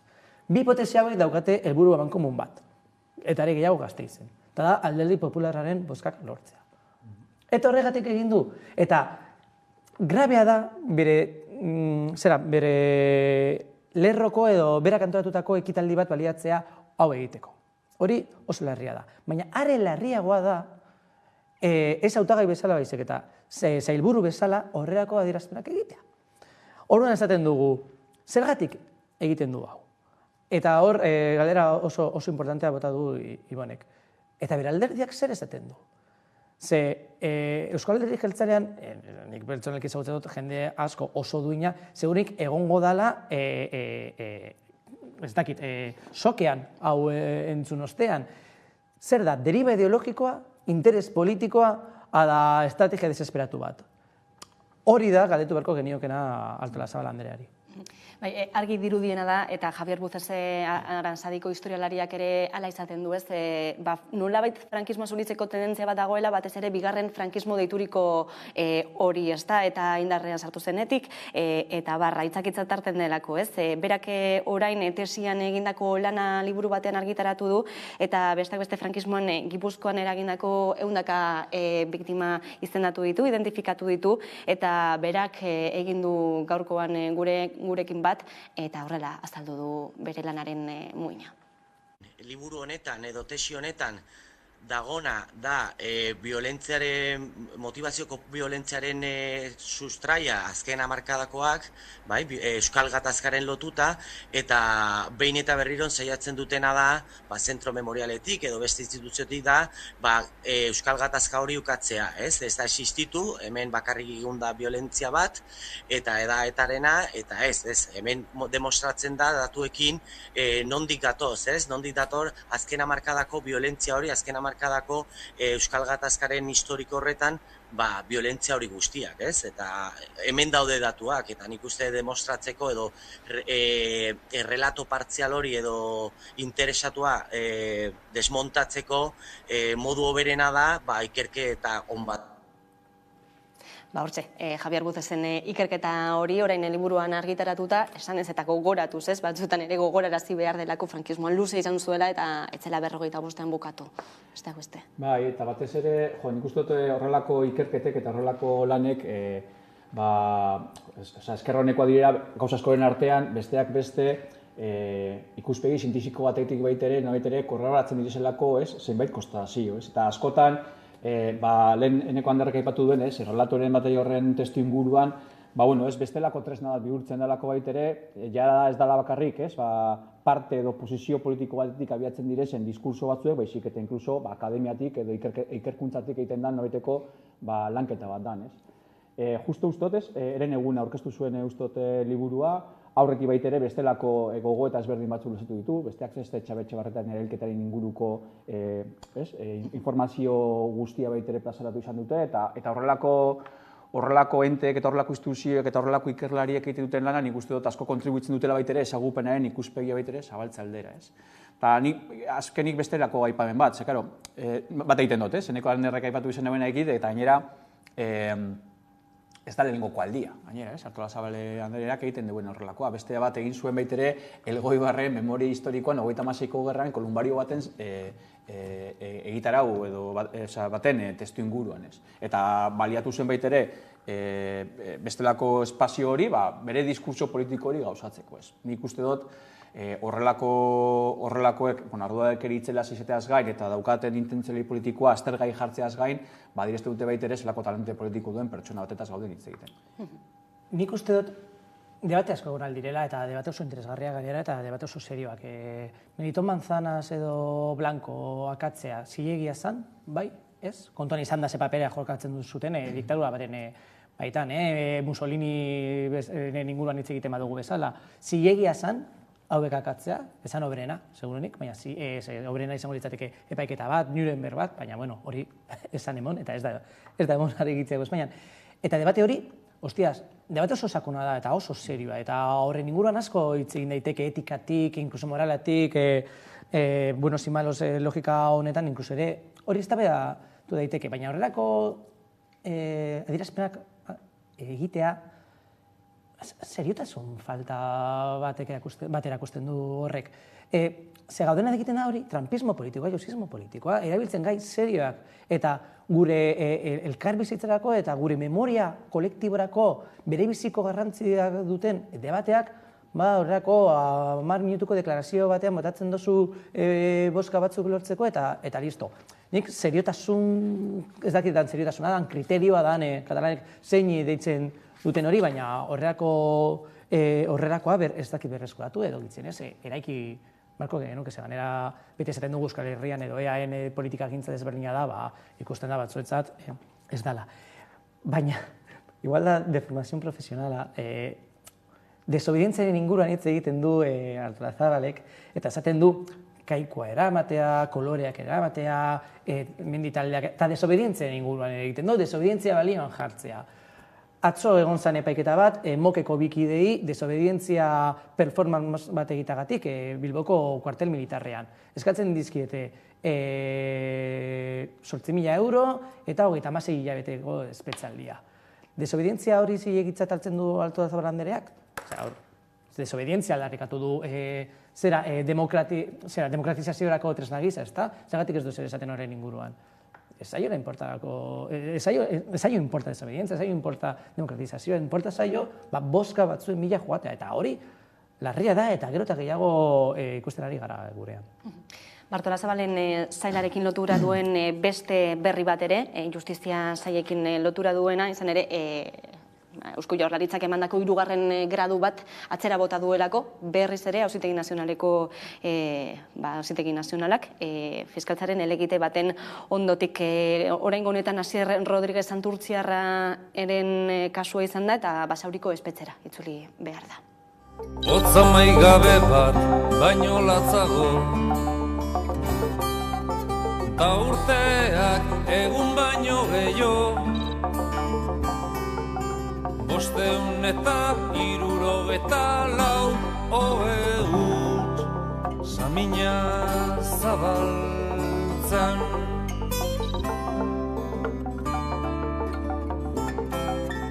Batzuen ustez ordaintzen dagokien zigorra. Esan dugu, 2021 urtearen erdialditik ona, 9 preso hiri dagoeneko, zehaztatu diete 3. gradu hori, naiz eta baldintzak izan, naiz eta Eusko Jaurlaritzak oniritzia eman, espetxe zaintzak oniritzia eman, Auzitegi Nazionalak ez eztatu diete, berriro ere kartzelara itzuli behar izan dute, 9 ez dira kasu bakanak. Bai, eta lehenengokoak emon zirenean, zoritzarrez, ezagututa Entzutegi Nazionalak hartzen duen horreteko posizioak eta ze ekarrera edo ze ondorioak ekar ditzaken, bagenekien ez izango modu isolatu batean, Xabier Tristan eta Unifano eta horrelako batzuek baitere gertu zitzaienean, bagenekien hori zela izango kasu isolatu bat eta erantzunko ziola modu sistematiko baten logika bati eta politika ulertzeko eta aplikatzeko modu bati ez. Eta zoritzarrez badaude batzuek baitere atzera bota dituztenak eta hainbat badaudenak baitere helegitea esarria eta fiskaltzatik eta nola baitere ebazpenaren zain. Eta aurrikus dezakeguna zoritzarrez, egon daitezken bestelako kasu gehiago eman daitezkela, Asier Rodizena kasu ez. Ni pertsonalki Asier laguna da ganera, eta egon izan daz baitere, erakalean egon izan denean gubernaduan, eta badakite ez direla gauza oso aringarriak horrelako egoera bat bizitzea, ez? Dakizunean, espetxe zigor oso baten zati gehiena betea daukazula, kalean baitere noraiteko jardun bat baitere daramazuna, araudiak betetzen dauen eta eskaera guzti egin araberako noraiteko, normatiba horre logikan kokatzen duzu zure burua, eta entzutegin nazionalak hartzen duen jokabideten ondorioz berriro ere erabaki politiko batek atzera pausu batera eramaten zaitula. Gainera, gogatu behar dugunean, Euskal Preso Politikoen kolektiboak harturiko bide judizialen noraiteko logikan koatu dagoela, beraz, koka dezaketen nahi duten bezala, baina ez dio erantzuten soilik batzuek egindako bide bati, baizik eta hausnarketa kolektibo baten modu indibidualutako bide bati erantzuten diola, eta batez ere zein da atzean dauko noraiteko kontribuzioa. Besteak beste, atzean geratzea gatazken ondorioren aurpegi lasgarnetariko bat, Euskal Preso eta islarien presoen noraiteko errealitatea, eta bigarrenik batez ere, konponbide klabetan herri honetan aurrera pausoak emoteko ekarpen politiko humano militante bezala. Eta horren aurrean, batez ere, entzutegi nazionalak hartzen ari duen oztopo jarrera erabat salagarria da, eta besteak beste, Euskal jendarteak orain arte dispertsio politika eta salbuespen neurria desaktibatzeko egin duen presio zelako gaitasuna, beste behin ere baitere beharrezko izango da horri begira baitere fase berri honetan aurrera pausoak eman izateko. Ostirelan badago deialdi bat egina baitere bere herrian, Santurtzin, eta hor elkartasuna, bere harturiko konpromisoriko bideide ikustea eta pausoak ematen jarraitzen beharra, azpimarratu beharko da. Zentzunetan bi gauza. Lehenengoa, honek argi usten du zer nolako desberdintasuna eta zer nolako distantzia ideologiko, politiko, soziala, finean, soziala dagoen Madril eta Euskal Herritik. Hemen ikusten ditugu 5.000 pertsona kalean konponbidearen alde, eta Madrilen ikusten dugu nola konponbidea ez horiek berdin zaiela, baizik eta horren aurka aktiboki egiten dutela. Aipatu dut lehen Altolazabalen zera aurreko adierazpenen aiusismoa, ikusten dugulako, orain kritikatzen egon gara horrelako burrada bat botatzea, baina gero ikusi dugu bere sailburuan gauza batzuk gitzinez ondo egin direla, eta aurrera pausuak emon direla. Ondo txartu zer gustatzen minumi hori, baina aurrera pausu batzuk egon direla, eta hori txalokatzekoa da. Eta ikusten dugu borondate politiko kontu bat dela. Legea aplikatzea borondate politikoa da, eta legea ez aplikatzea borondate politikoa da. Horregatik, ez egi gustatzen ez debate moralak, ez legalak. Hau da, politikoki erabaki da, bide emotea, bai Euskal Preso Politikoen kolektibotik, baina baita ere instituzio batzuetatik, bide emotea horrelako 3. graduei, eta, osteaz, legea aplikatzea, ez ditzen dena aplikatzea, baina beste aldetik ikusten dugu nola beste borondate politikoa dago epaitegietan emoten dena, Espainiako epaitegietan bereziki emoten dena, eta da konponbidearen aurkakoa. Eta horrek esan nahi du dagoela botere bat, 3. boterea hain zuzen ere Madrilen konponbidearen aurka eta elkarbizitzaren aurka aktiboki egiten duena, bai fiskaltzatik eta bai epaileen aldetik, eta hori oso kezkagarria da.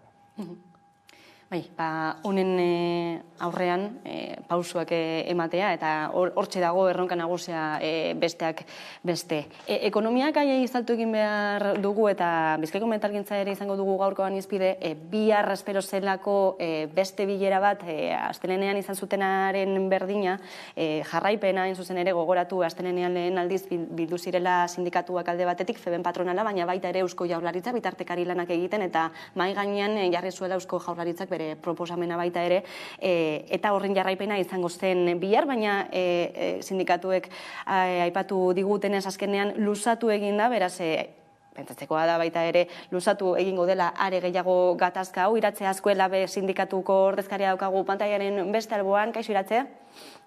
Kaixo eguerdion. Jaurlaritzaren proposamena, aipatzen genuen, astelenean egindako proposamen hori motz dela, hori argi esan duzue.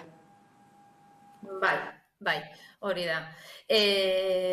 Gogoratu nahi dugu, agian errepaso txikitsu bat egin behar dugu, nola Bizkaiko Metalan 3 greba ziklo egin ditugula eta beti esan dugu nola zikloen artean negoziazioari tartea eman nahi diogu, horrela egin dugu eta orain horretan gaude ere. Orduan, 11 greba egun horien ondorioz, bai dela egia, aurrera pausu batzuk mahai gainean zeundela. Esate baterako guretzat oso garrantzitsuak zirenak. Alde batetik, negoziazioa hasi zenetik, patronalak hasieratik nahi zituen atzera pausuak, 3 puntuetan, malgutasunean, salario errealetan eta beraien igoerenetan ere atzera pausuak nahi zituen, eta bajetan eta beraien osagarrietan hori kobratzeko orduan baldintzatzea. Orduan horiek ziren atzera pausuak. Orduan horiek mahai gainean ja ez daude atzera pausu horiek.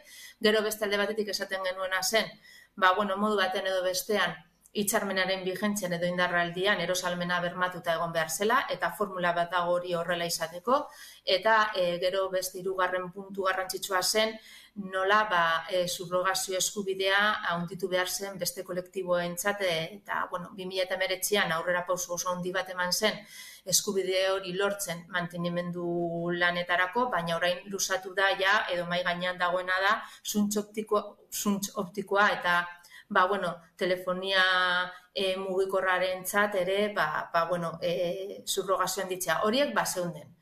Baina horiek aparte, eduki gehiago egon behar ziren mahai gainean akordio batera heltzeko. Eta azken greben ostean patronala ez egoen prest. Ez da eduki gehiago mahai gainean jartzeko, ez da inkluso oso jarrera bortitzarekin eta prepotentearekin etorri zen greben ostean. Orduan, Eusko Jaurlaritzak astelenean egin zuen proposamenarekin bai delegia aurrera pausu batzuk daudela, baina bere osotasunean ez dira nahikoak akordio batera momentu honetan heltzeko. Beste bilera baten zain zaudete, oraindik ere datarik ez duena, bihar egiteko zena baina atzeratu egin zena. Uste duzue klabea edo gakoa izango dela Eusko Jaurlaritzaren bitartekaritza hori zein punturaino lagunduko du korapiloa askatzen honek? Ez da klabea izango bitartekaritza akordio batera heltzeko. Akordio batera heltzeko klabea izango da patronalaren borondatea. Kasu honetan, Eusko Jaurlaritzaren papera edo mediazioaren papera, gogoratu nahi dugu nola, parlamentuan, legebiltzarrean, EH Bilduk galdera bat egin zion enplegu sailari eta konkretuki Idoia Mendiari Bizkaiko metalaren harira. Eta Idoia Mendiak esan zuena izan zen edo luzatu zuena zen aukera bezala mediazioarena. Orduan guk egin duguna izan da, ikusita patronalaren jarrera azken grebak eta gero, non ez zuen ez da inkluso jesarri nahi beste bilera bat eukitzeko mai negoziatzailean, erabaki genuen aukera hori onartzea. Batez ere, ea horrela patronala jesartzen bazen. Hori da, hasieratik Eusko Jaurlaritzak eduki behar izan zuen papera gatazka honetan, eta edozein gatazkan. Ze gogoratu nahi dugu eta, salatu dugu, eta jarraitzen dugu salatzen nola orain arte Eusko Jaurlaritzaren papera, eta batez ere segurtasun sailaren papera gatazka honetan, eta beste gatazketan ere, baina gatazka honetan izan da, greba egunetan langilea jipoitu eta ospitalera bidali, gero, montai polizialen bidez, langileak inputatu eta momentu honetan 10 langile ditugu inputatutak Bizkaiko metaleko grebengatik. Ere gogoratu nahi dugu nola, isun ekonomikoak heltzen ari dira etengabe, eta horren atzean argi dago erabaki politiko bat dagoela, ertzaintzaren ertzaintzak horrelako impunitatearekin ibiltzeko erabaki politiko bat dagoela. Orduan, ez dugu uste alde batetik mediazioa izango dena akordioa ekarriko duena. Ez dakigu akordioa egongo dena ala ez. Gaur egun ez dago. Dakiguna da izan dela tresna bat, eta tresna horren bidez lortu duguna izan da berriro patronala mailan jesartzea. Ari da hain zaila, gauzak lortzea Bizkaiko metalgintzan, urte beteko gatazkaz ari garelako. Zergatik, barkatu, lehenengo zatia zaitut entzun galderena. Bai, Iratxe, zergaitik, hori zen galdera. Bale. Zergatik, Bizkaiko metaleko hitzarmena delako Euskal Herriko garrantzitsuena. 56.000 langile daude afektatuta hitzarmen honengatik. Orduan, zer gertatzen da? Hitzarmen honetan lortzen dena Bizkaiko metala baina haratago doa, eta are gehiago, eta hitzarmen honetan lortzen dena edo lortzen diren hobekuntzak borrokaren bidez badira, mezua oso argia da, eta horren beldur dira. Hau da, ez dute nahi langileen batasuna, ez dute nahi langileak kaleetan eta enpresetatik kanpo, enpresetak eta produzioa gelditzen eta kalean borroka batean ez dute nahi, eta ikusten bada hori dela bidea langileen lan baldintzak hobetzeko eta bizi baldintzak hobetzeko, hau esaten den moduan efekto rebote, ezta?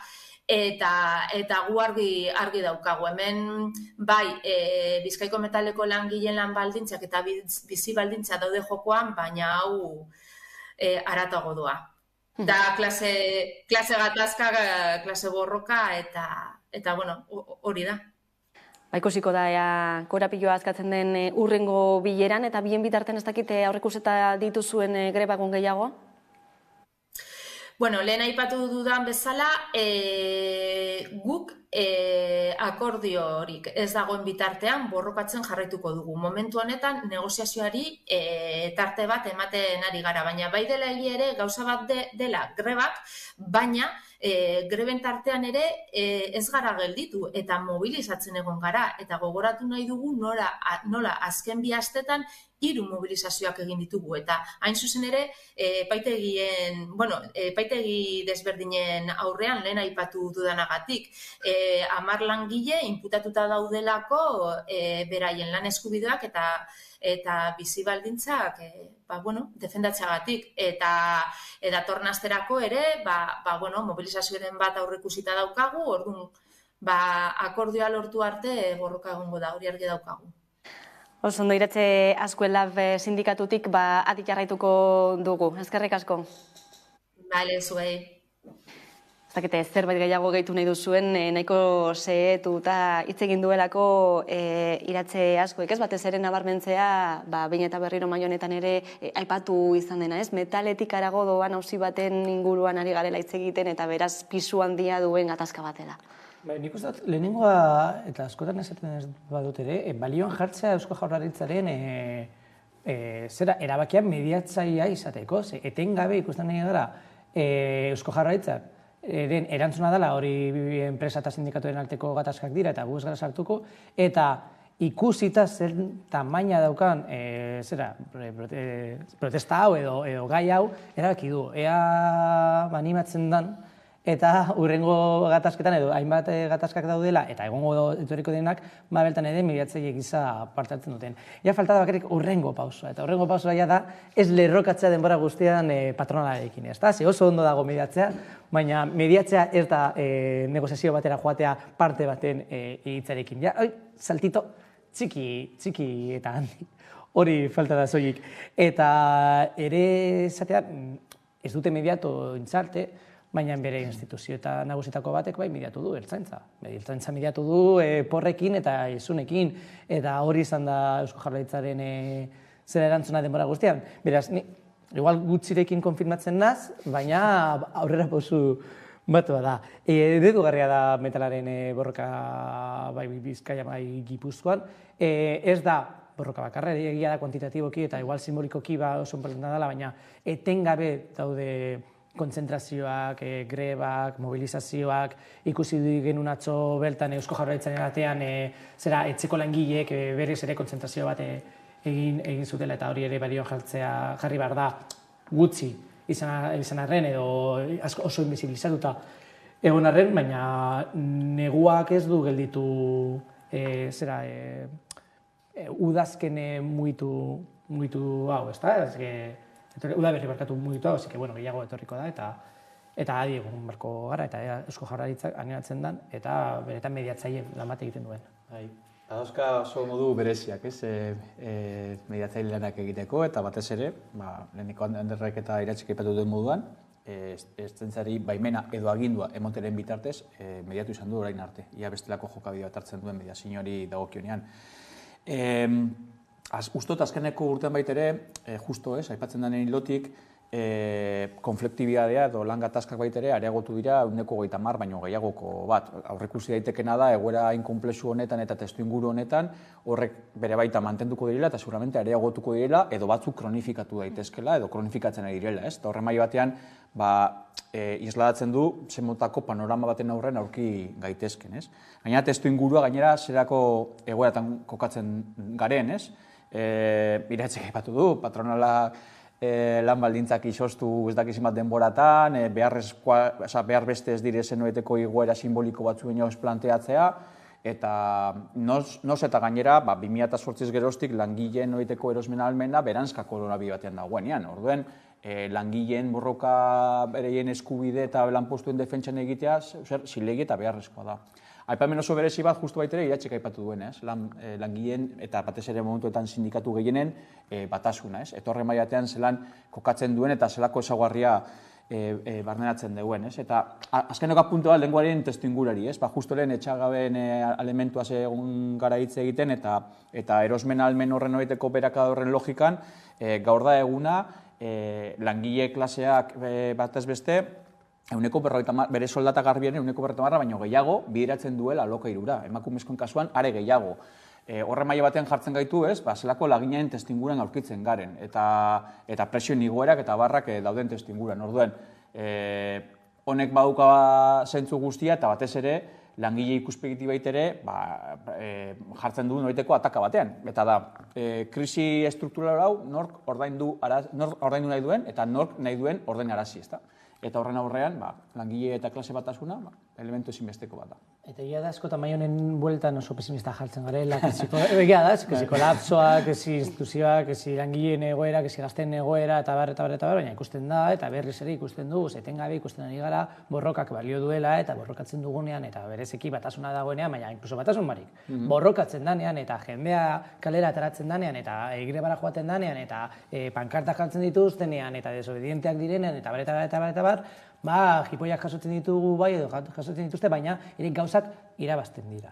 Eta hori bere biziko garrantzia dauka, ziklo elektoral bat dator, ziklo elektoralean mundu inori ezaio gustatzen horrelako gatazka handiak egotea, baina gure bizi baldintzak gero eta okerragoak dira, eta horretaz ateratzeko ikusten ari gara berriz ere mobilizazioa eta orokorrean gatazk eta batasunak bere biziko garrantzia dutela eta gakoak direla gure bizi baldintzak hobetzeko.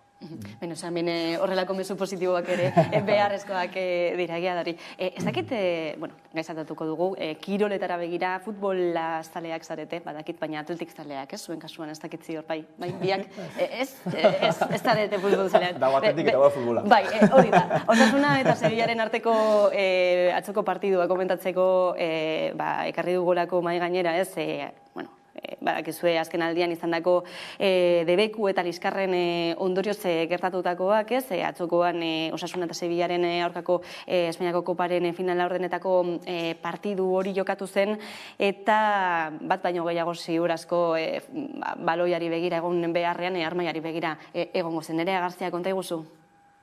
18 urte eta ondoren Osasunak finalerdietara ailegatzea lortu zuen, baina atzo ez zen albiste bakarra izan, banderak eta ikurrinak ere protagonistak izan ziren. Azken egunotan polemika sortu da ikurrinak eta Nafarroako banderak zadarretik kendu zituztelako. Kalera atera gara herritarrei galdetzeko zer pentsatzen dute honi buruz.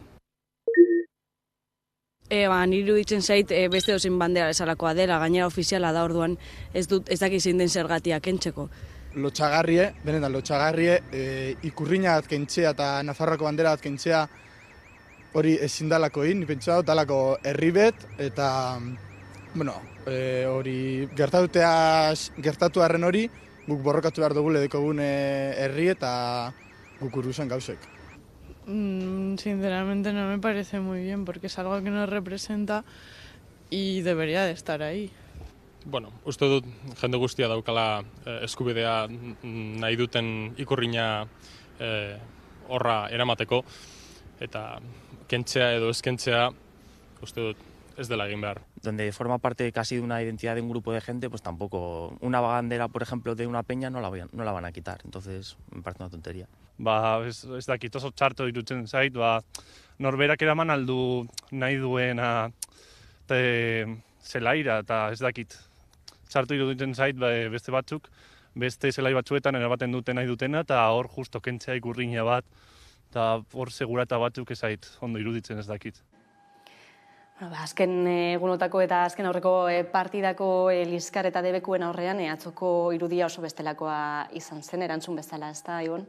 Bai, lehenengo behar duguna da zoriondu osasuna. Ze kriston denbora egiten ari da, oso jarrera honegaz eta gainera salego itzel bat daukola. Eta ni bereziki uste dut hori da lehenengo bat eta garrantzitsuena. Baina, karo, ja aferari lotua zoritzarrez ez da lehengoko aldia, Sadarren eta beste hainbat zeleitan gertatzen da, baita ere Samamaisen gertatzen da, niote horrez dago alderik. Eta oraindik orain badaude galdera batzuk baita ere erantzun gabez. Ez dago araudirik horren inguruan, eta galdetu beharko genioke orduen, zergatik hain arbitrarioki horrelako jokabide hartzen dan. Eta gero bigarren galdera bat, eta nork emon zuen horrelako jokabide bat hartzeko agindua. Ez dago oraindik orain argi.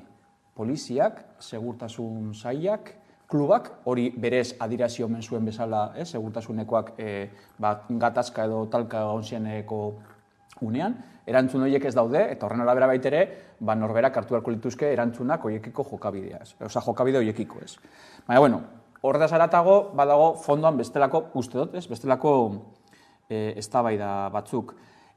Zoritzarrez, edozein ikur egon barko litzateke presente nahi izan ez geroan, baina ikurrina batez ere, eta Nafarre banderak, badaukate bestelako simbologia bat, eta erantzita daukaten noiteko simbologia bat da. Eta ez da kasualidade ikurrina bat baitere ez, horlakoki kentzea. Gogoratu behar dugu, Iruñean, txupinazo batean, ikurrina ateratzeagatik pertsona batzuk atxilotuak eta espetxeratuak izan direla. Eta hori hainbeste, hori da hamarkada bat, ez da hainbeste. Eta hori berez, herri honetan gertatzen den eventutariko bat da ez, eta Nafarroan bereziki. Eta gero, bigarren elementu edo bigarren eztabaida ez. Zenbat aldiz entzun dugu, batez ere autoride batzuetatik, gehiegizko politizazioa dagoela futbolean, eta gai batzuk, politikatik kanpo egon barko liratezke, hemen Bilbon asko da jaiekiko baitere, despolitizazioaren oiteko jokabide mezu asko luzatzen dira. Despolitizazio ulertuta baitere dela, espazio publiko batean, aldarrikapen eta sektore askoren oiteko aldarrikapenen, ez dakit ez, galerazte bat, ezabatze bat, edo ez agertze bat, batez ere ulertuta despolitizazioa da. Politizazioa justo edo politika bera bere orokortasun ulertuta futbolean, ezer politikoa badago gaur egun munduan, mundu osoan, futbola da. Eta aldiz ez da baidoiek saiestu guri dira. Eta nik bereziki aipamentxo bat, eta da, uste dut gainera, Sadar bada, gaur egun Euskal Herriko estadioetan, koloretsuen dan estadioa. Eta uste dut hori benetan herri baten izpilua ere badala. Eta uste dut kontrako norabian jarri beharko benukela, prestigetu beharko benuken zerbait da eta ez erreprimitu. Nik hartuta Ibonek esan duena hiru idei nagusi. Lehenengoa da, politizazioaren inguruan, igual gaiarekin zuzenean lotuta ez dagoena, baina netzat igual politena da, herri honetan dekogun oberena da, herri honen politizazioan baina. Ze politizazioak parte hartzeak hartzen du. Eta gero eta gehiagoren parte hartzeak esan nahi du demokrazian sakontzen dugula. Hau da, hori positiboa da. Eta berez futbolean nun mezu herrikoia edo jarrera edo festa, edo armaietan festa herrikoi bat edo ulerkera herrikoi bat emoten zaiona hori ikustea daudela aldarrikapen desberdinak, identitate desberdinak, simbologia desberdinak, hori positiboa izan beharko litzateke gorroto mezuak kenduta noski. Zentzu horretan, ongitorri politizazioa eta ea mundu guztia politizatzen dan, ze horrek demokrazia ekartzen du. Bigarren ideia da, claro, ezin dugu astu hau Sadarren gertatu dela, hau Nafarroan gertatu dela, eta Ikurrinarekin gertatu dela. Ez da kasualidadea.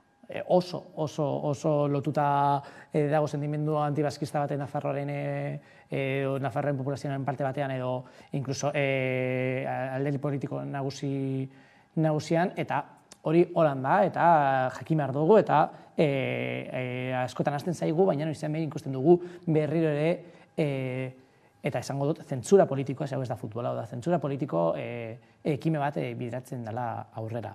Zen ez naz futboleroa, baina bai ikusten dut nola futbolean etengabe, beste hainbat arloetan bezala, baina futbolean etengabe eta bereziki Nafarroa, baina ez horiek zentsura politikoa aplikatzen dan, kasu honetan Ikurriñaren aurka. Eta hortik salto egiten dut, hirugarren idei batera, futbolaren inguruko hausnarketa txiki batera. Eta oso ondo esan duzu, nork eman zuen agindua.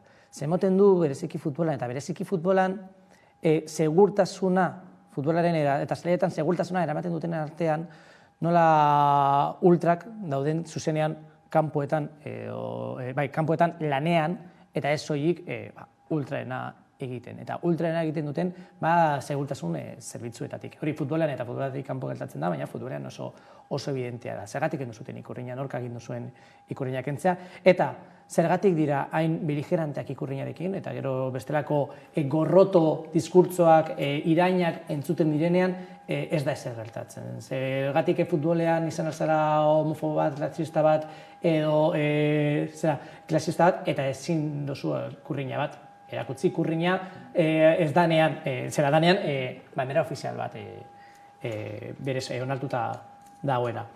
Hiru hausnarketa hauek eta, sobre todo, Nafarroako kontestura eraman da nune polarizazioa asko zandiagoa dan, eta nune batzuen fasismoa etengabe ataratzen dan mai gainera.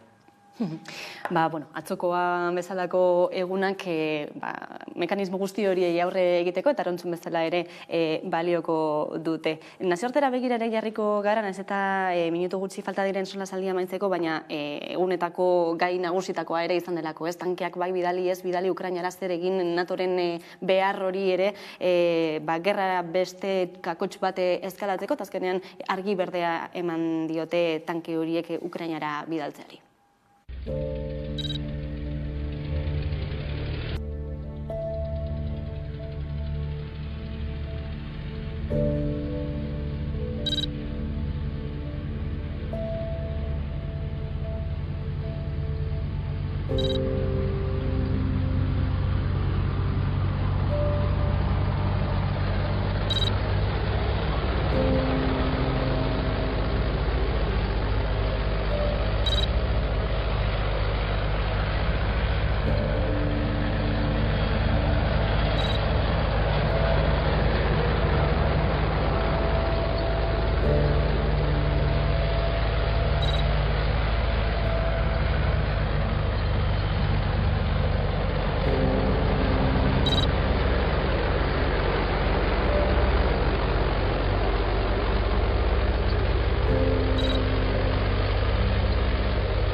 Ikusi dugu, Ukrainara bidaliko dituztela tankeak estatu batuek bai, Alemaniak ere, baina berriki jakin dugu baita ere, Espainiar estatua ere, bertan izango dela, tankeak bidaltzen ez da, eta honek zatiketa ekarri du, investidura blokearen artean, ikusi dugu Euskal Taldeen artean ere, Euskal Herria Bilduk argi diola, ez dutela babesten, baina EAJak bestaldetik argi eta garbi ikusten du tankeak eramatearen beharra, ez? Hor ere, bakoitzak zenolako erabakiak hartzen dituen, eta zenolako ondorioak ere dakarren. Zenolako hausnarketak bideratzen dituzue honek?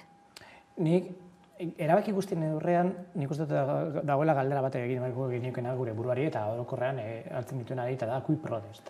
Noren onuran egiten dago.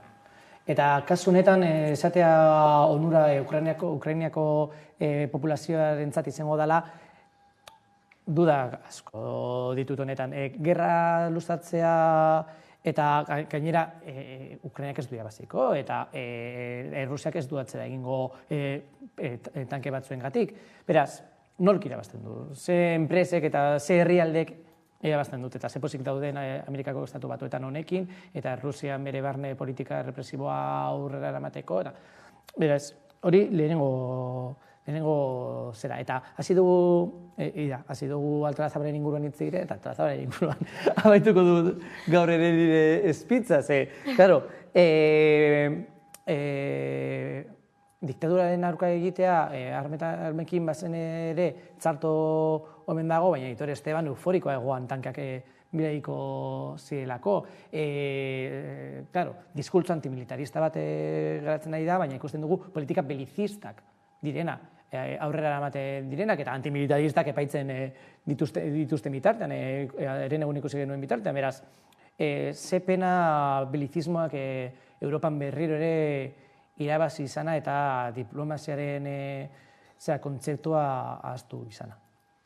Bai, igual lapurtzeko, bai, ni, torre eta batez ere igual bi okostazio edo bi ondorio, ez? Batetik, Europar Batasunak NATOren posizio eta noiteko estrategia militarrarekiko ze lerrokatze sutsua duen, eta horren maila batean adierazten duen subirutasun falta eta estrategia falta, ez? Gatazka baten aurrean. Eta horren maila batean, sakoneko hausnarketa batera ematen gaitu, ez? Panorama politiko globalean, Europar Batasunak ze posizio eta ze aldarterekin erantzun beharko lioken, ez? Apurtxueteneko handerrek bukaeran heldu dionen ikuspegitik. Eta bigarrena besteen beste, ez? Hemen irabazleetariko bat argi dagoena da sektore industriala, industria militarraren sektorea da. Azkeneko urteetan eta badeziki azkeneko urtean kriston goraka daukinen dituzten irabazietan, eta izaten jarraituko dute. Eta hori nolabait ere normalizatzen ari da, marko politiko orokorrean normalizatzen ari da, eta horren maila baten dituen arrisku guztiekin. Eta lerro horretan edo zentzu horretan, argi dagoena da, gerraren gorakadarik ez eskatzen edo aldarrikatzen jarraitu behar dugula, eta hori ja maniko prekupantea da bere baitan, ze besteak beste egon beharko ginateke, oinarritzen posizio politiko edo sozial bat, gehiago elkarrizketan, diplomazian eta horrek duen dimentsionatze guztiekin, eta batez ere, gerraren amaierara eraman gaitzake noiteko testuinguru baterantz, eta ez gaur egun gorakada belizista izugarri batean. Eta gorakada belizista horri besteak beste ez, galderari baitere apurtxuet helduta, hasierako galderari, nork irabazten duenen gainean, marko mentalean irabazten dituzten zenbait indar ideologiko oso muturreko eta arriskutsuek har dezakete protagonismo gehiago. Eta horre baiaten zer gogotatzera marko gintuen. Baina, zenolako bilakara duen honek eta herrikintzaren partetik ere zenolako pausoak eman daitezkeen mezu positibista horri helduta. Bueno, hemen utzi behar dugu gorko solasaldia, eskerrik asko beste behin ere Ibon Meñika eta Eneko Ander Romero gurean izateagatik, eta eskerrik asko zuei guztioi ere bataiaren bestalboan zaudeten guztioi izan ere gaurkoan agurtu behar naizelako, gaur izango delako nire azken eguna magazineko gidari gisa, besterik gabe badakizue ordu betatik aurrera eguneroko albistak dituzuela Karolina Suarez lankidaren eskutik, ondo izan. Kaixo, Afrika bibandaz eta musika, nire bideoklip barriza presentatzen ator. Ondino ikusi zua duzue, badakizu zer egin. Playa klikatu eta dantzatu.